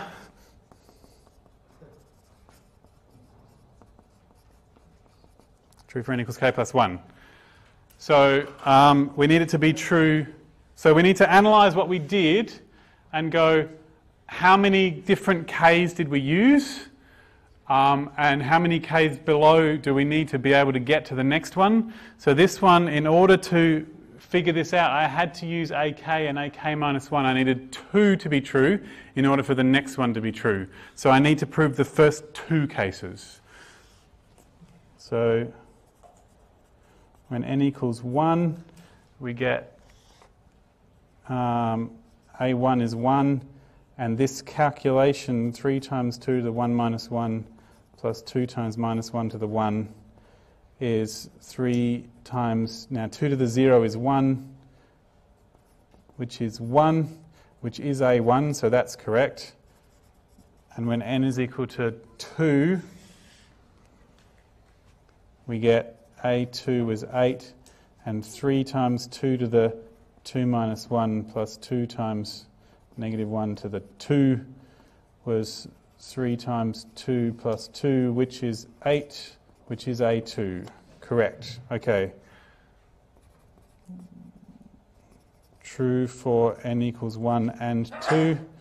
So by strong induction, it is true for all n greater than or equal to 1. All right.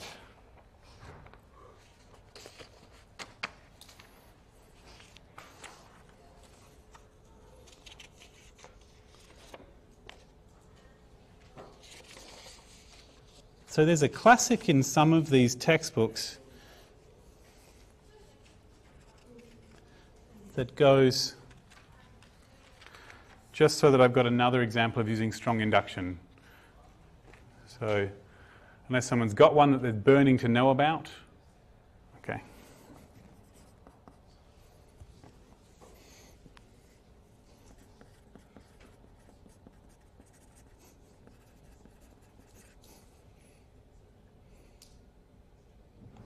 So this is from an American book where they have postage that comes in whole cents. And it's an old book too, but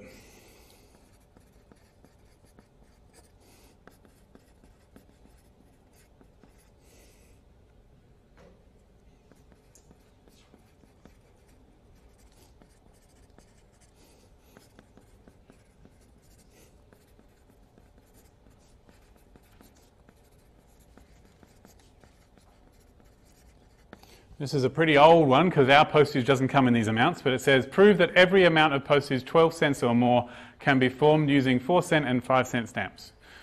That reminds me of the ATM. ATM, yes. Prove that every amount over $30 can be produced with $10 and $20 notes. with $20 and $50 notes. So so you had to go up to 50 first. So yeah, same thing. But I'm going to do this one because this is the one that was in the book.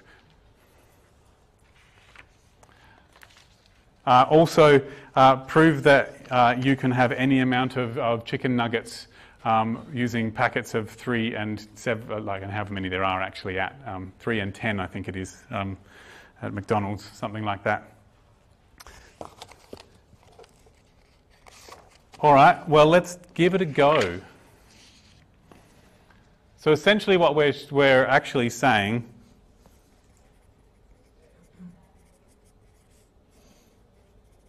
for any n greater than or equal to 12,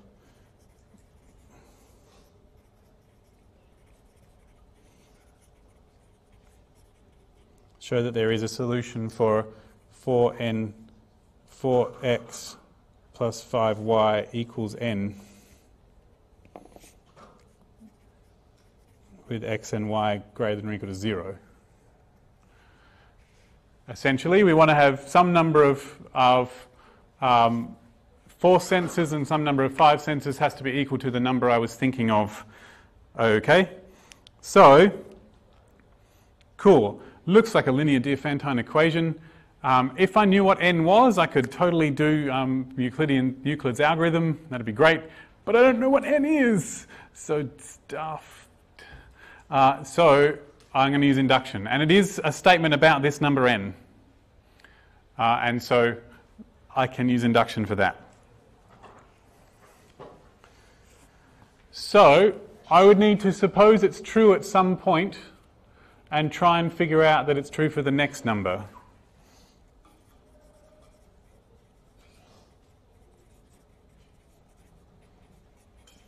I might have to turn that into a less than or equal to when I get there.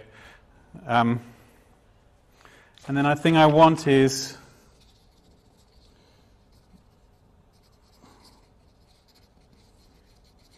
so I need to be able to show that there is some combination of x's and y's that comes out to k plus 1. That's what I need to be true when I get there.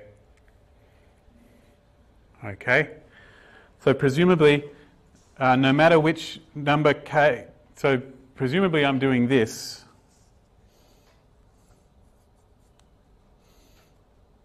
There is a 4x. I don't know if this is going to stay here, so just bear with me. there are x and y, so that 4x plus 5y is k. I might call them like k, xk and yk, so I know what they belong to. And somehow I have to get from here to there.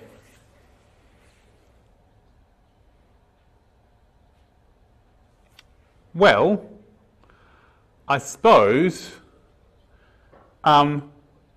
if I took off a 5 and I could make the thing without the 5 out of 4s and 5s, then I'd be able to make the one I wanted out of 4s and 5s. And if I took off a 4 and I could make them out of it, then it would work too. So as long as my k was big enough, I could do it. Okay, that's what I'm gonna. That's what my theory is. So I don't even want this. I'm not going to use that. I'm going to come back to that, and I'm going to do this because I reckon if I go down the right number of steps, I can get what I want. Okay, so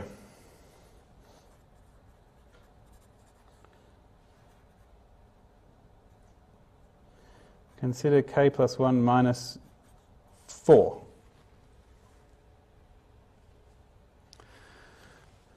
Which is k minus 3, which is less than k.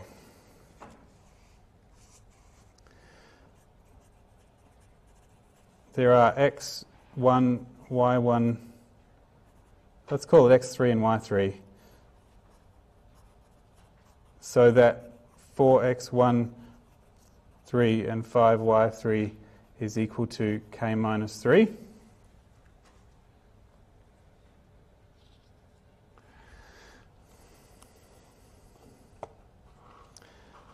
And therefore, 4x3 plus 5y3 plus 4 is k plus 1. And so 4x3 plus 1 plus 5y3 is k plus 1. And so we have a solution for k plus 1 as long as there's one for k minus 3. But there might not be one for k minus 3. So I mean, there is, but k minus 3 I might have to go down further to get the one I want. So I'm just going to do them both just in case.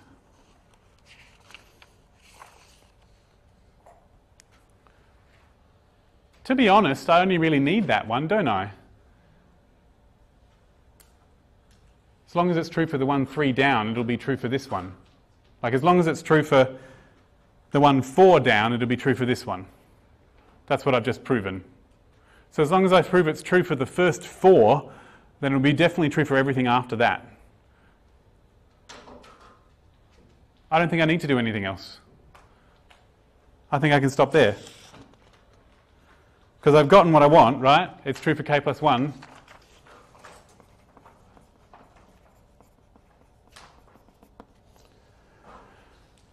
So technically, I didn't need it to be true for all of the k's, n's that are less than k. I just needed it to be for k minus 3. So the k I was interested in being true for, it has to be 4 down from there in order for it to work. So I need it to be, okay. So I'm going to need 4 of them to be true, so that the 3 down from the last one allows me to prove that 1 up from the one I'm up to goes there. Okay. So this is my head in my imagining. This is the k, this is k minus 3, and this is the k plus 1. That one is the thing that proved that k plus 1 was true. So I'm going to need 4 of them to be true. I need this one to be true for that one to be true. I need this one to be true for that one to be true. I need this one to be true for that one to be true. And this one to be true for that one to be true. And then I can keep repeating the process. Okay, so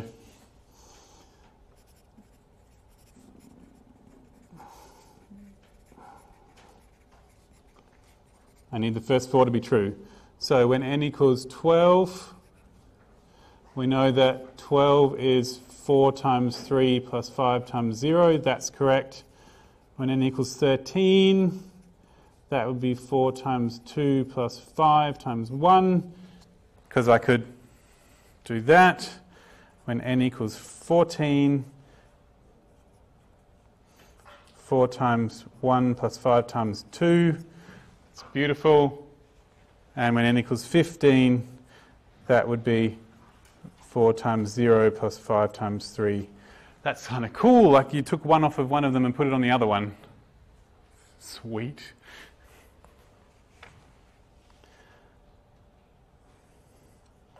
So therefore true for n equals 12, 13, 14 and 15. So by strong induction,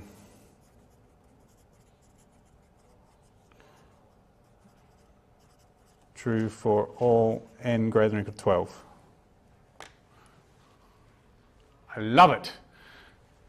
So the only other kind I know is ones that has like a flaw in the formula, and you go like halfway down to get the one that you want rather than 3 down or 2 down.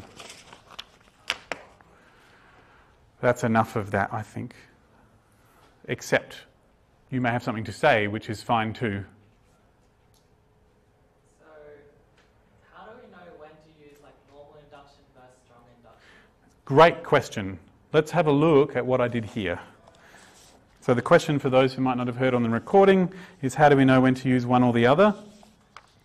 So every time I did strong induction, I tried to do it with just an equal k, and then I looked at the formula that I had and I noticed that it required me to use 2 things less than what I had. And so because I was using more than just the one below, I used strong induction. The other situation would be if you saw one that had a flaw in it, which means that you're required to use information about not just the next one down, but the one that's way further down. So if you can have a look at the formulas you have, the information you have, and if that information requires you to use something other than, requires you to use information that's further down than just the one before, then you know you have to use strong induction. Pretty sure your lecturer is going to tell you when you have to, but I'm not sure. In an exam, they normally don't want to slow you down too much by telling you the decision you that. Okay. Well, the other, I said I would keep going until past. Does anyone want me to keep doing something? There were some people who were very sad that I didn't talk about equivalence. That's not what I talked about. I talked about this, that I didn't talk about equivalence relations. So I could talk about them if you wanted. No? Any of these things that are left, equivalence relations, onto and one-to-one, and RSA, that people would like? Speak now. No one cares? I can do onto and one-to-one.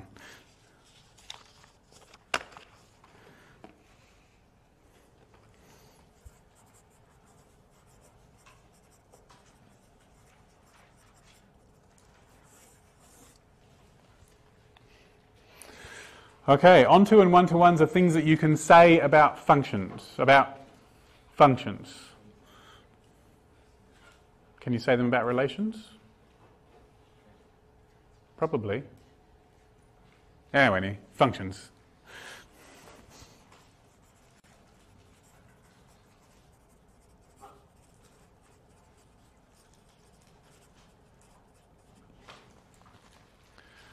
Okay. So that means we need to know what functions are. Functions, well, I don't know what they are. The formal definition in this course, it's probably a relation where every thing on one side is related to exactly one thing on the other. But normally you'd write a function like this. Something like that. Is that okay? We'd use function notation? Okay. Okay. So we would normally say a function sends a domain to some other set, or A and B probably your lecturer uses. Sure. It sends a set to the next letter in line. It's a set, S for a set, to another set, and we've already used S, so we'll use the next letter. Okay, cool. So D stands for domain and C stands for codomain. I don't know if this course uses these words, but I call this the domain and this the codomain. Yeah, they do. Why do 1A and 1B call codomain domain? They don't call the codomain anything in 1B. Oh, sorry, they call it The range? Yeah. You sure they call it the range? Yeah, it's not the range. Yeah. So the codomain is all the things that could be, theoretically. The range is all the things that do happen. So these are inputs. So most people think of functions as things with inputs and outputs. But the codomain is not all the outputs, it's just the possible outputs that I was thinking of that might have happened but maybe don't. So just the things that I think might possibly be achieved, but I'll decide later if I can get them all or not. The actual outputs is the range.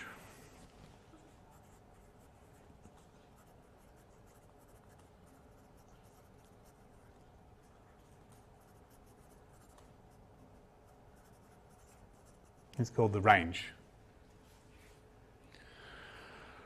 Okay. So it could be thought of as inputs and outputs like a machine.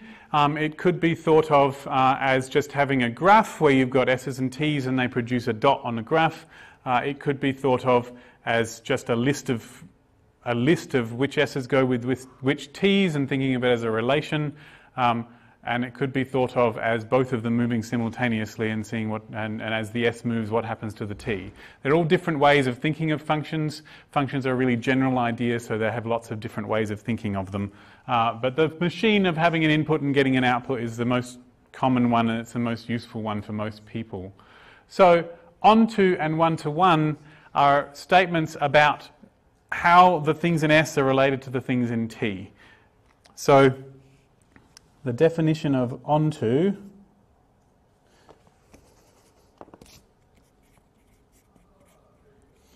F, which sends S to T, is onto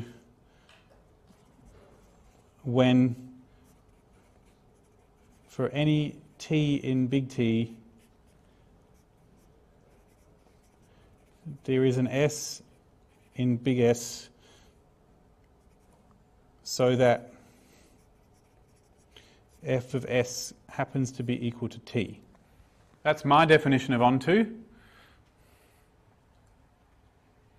No matter which T you pick that you are hoping to get, there is an S that produces that result. And I normally think about it as all of the T's are covered.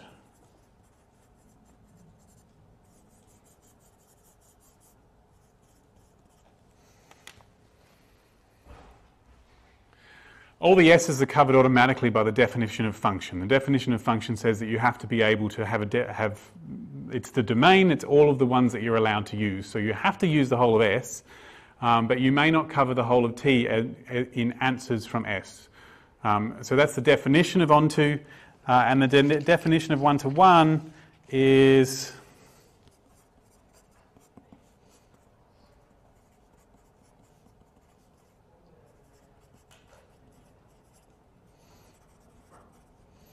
when there are two ways of saying this.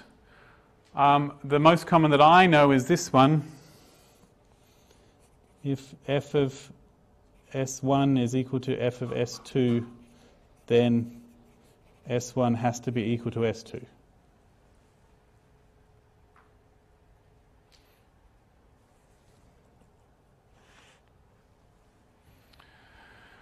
Which says to me that the only way to get two outputs to be the same is for the inputs to be the same. So the other way to say it is to say, or when if S1 is not equal to S2, then f of S1 is not equal to f of S2. And in my head I think that all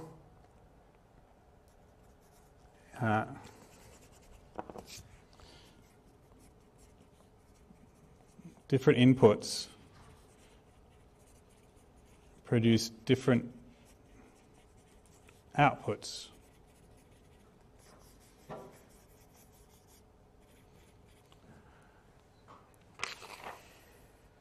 And not one-to-one would mean that there are two inputs that produce the same output. Any two inputs somewhere, if they produce the same output, it stops it from being one-to-one. So just important to say not one-to-one.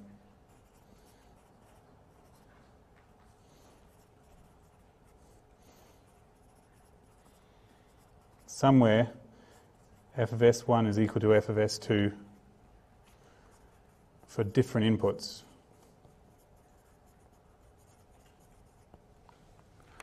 That's important. It's much easier to show that things aren't one-to-one than it is to show that they are one-to-one.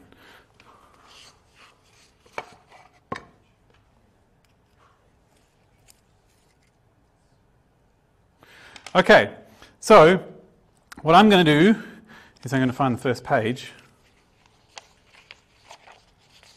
Where did that go? Did I put it on the bottom of induction? Yes, I did. Is produce some examples of these things. And the thing is, it is possible to be onto and not one-to-one. It's possible to be one-to-one and not onto. It's possible to be both one-to-one and onto, and it's possible to be neither one-to-one nor onto. They are all options that could happen. And it's extremely useful when you have two things to say about an object to try and figure out what all of the combinations are and have examples for them so that you can understand what they really mean. So that's what I'm going to do.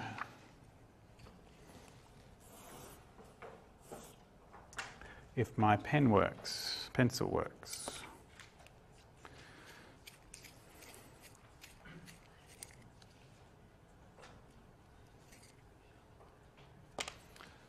So this is onto.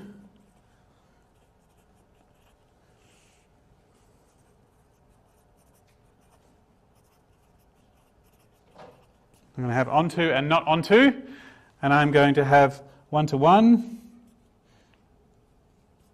and not one-to-one.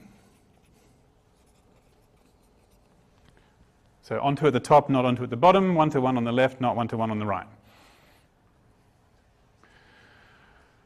Okay.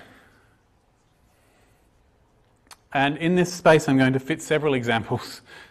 So if it, I'm going to have some examples that are functions of real numbers and some examples that are functions of just small things.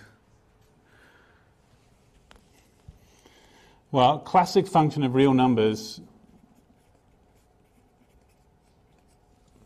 that is both one-to-one and onto. And I can tell that from its graph.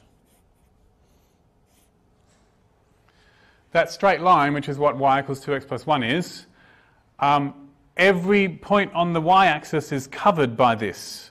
No matter where I'm on the y-axis, there is a point on the curve, on the line that gets there. So that's definitely one-to-one. That's definitely onto. And one-to-one means that I can't get any two x's to produce the same y, which is also true. This thing doesn't produce two of the same heights for any x. And I can tell that by drawing some horizontal lines and going, yeah, no matter which horizontal line I draw, it only hits it once. So that's your classic onto and one-to-one function, is a straight line.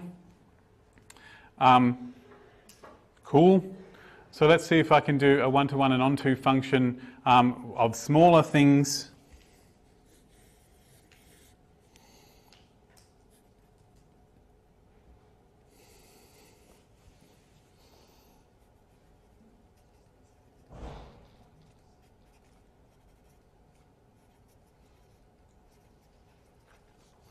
You know, f of 1 is 4, f of 2 is 6, and f of 3 is 5.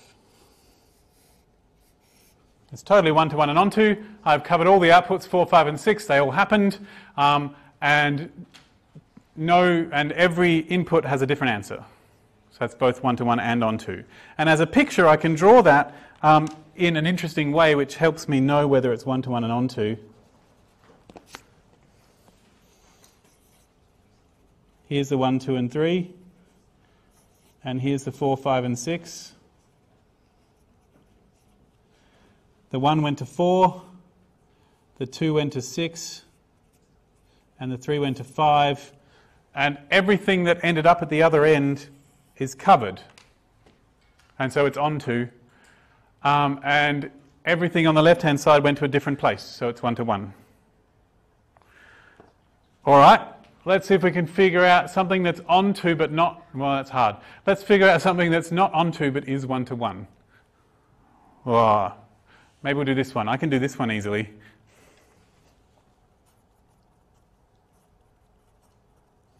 F of x equals x squared, and this is on the whole real line.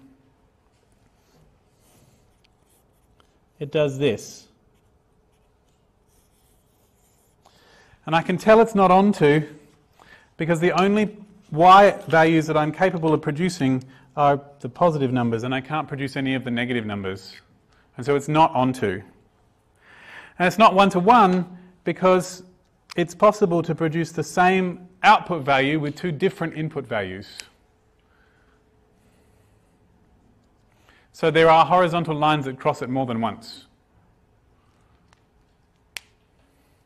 Of course, if the domain was just the positive numbers, then it would totally be 1 to 1 and onto. But if I'm using the whole of the real line, it's not 1 to 1 and onto.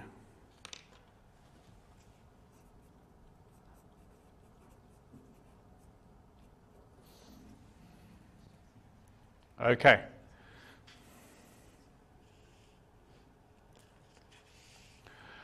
Well, let me do this version for onto but not 1 to 1. So if my picture was onto but not 1 to 1, I would need everything here to be covered by something in order to be onto. But if I want it to not be 1 to 1, then I'm going to need two of my inputs to produce the same output. And so this is onto because everything's covered, but it's not 1 to 1 because these two went to the same place. So the only way to achieve onto but not 1 to 1 is to have this set to be properly bigger than this set.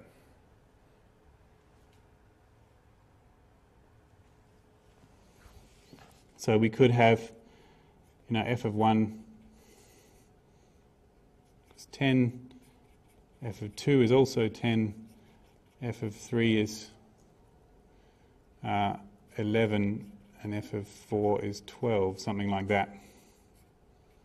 F sends 1, 2, 3, 4 to 10, 11, and 12.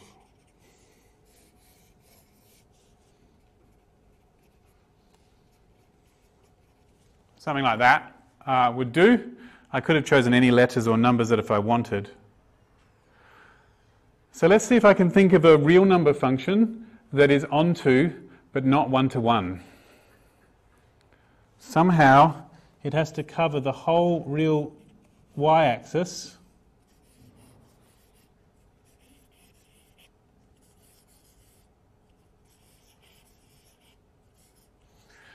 but it has to cover some of the y-axis twice.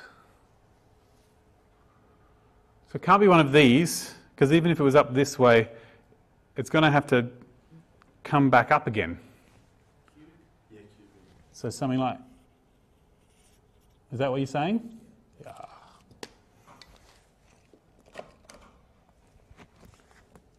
That'll do it.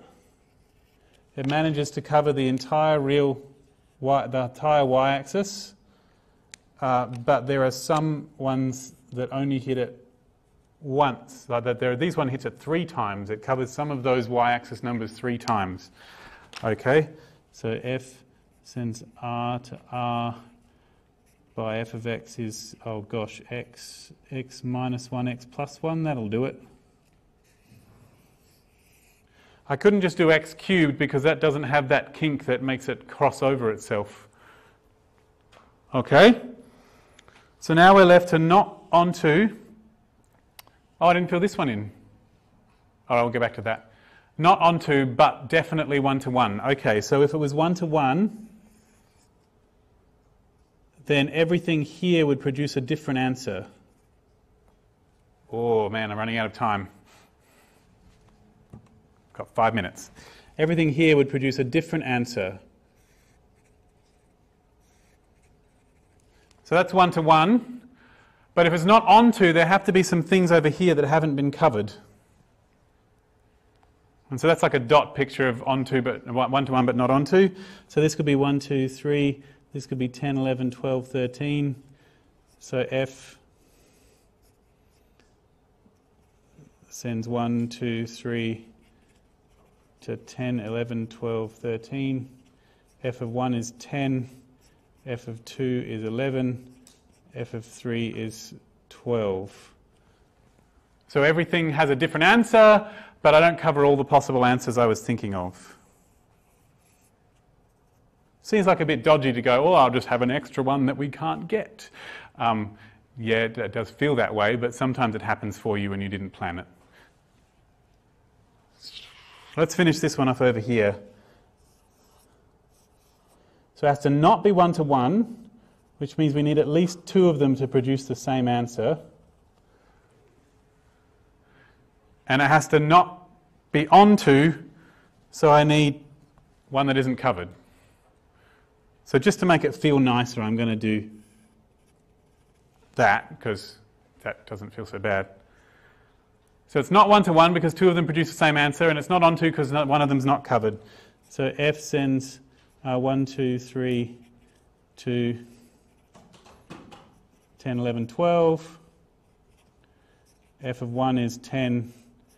F of 2 is 10. F of 3 is 11. That'll do it. I didn't even have to go to that level. It just felt a bit sad to only have 2 things here. But I could totally have had 2 things in the domain. So we need one more function here that is not onto but is 1 to 1. And because I'm running minutes to go before the recording stops and I can't extend it, I will just tell you one. I know one. It's 2 to the power of x. Classic.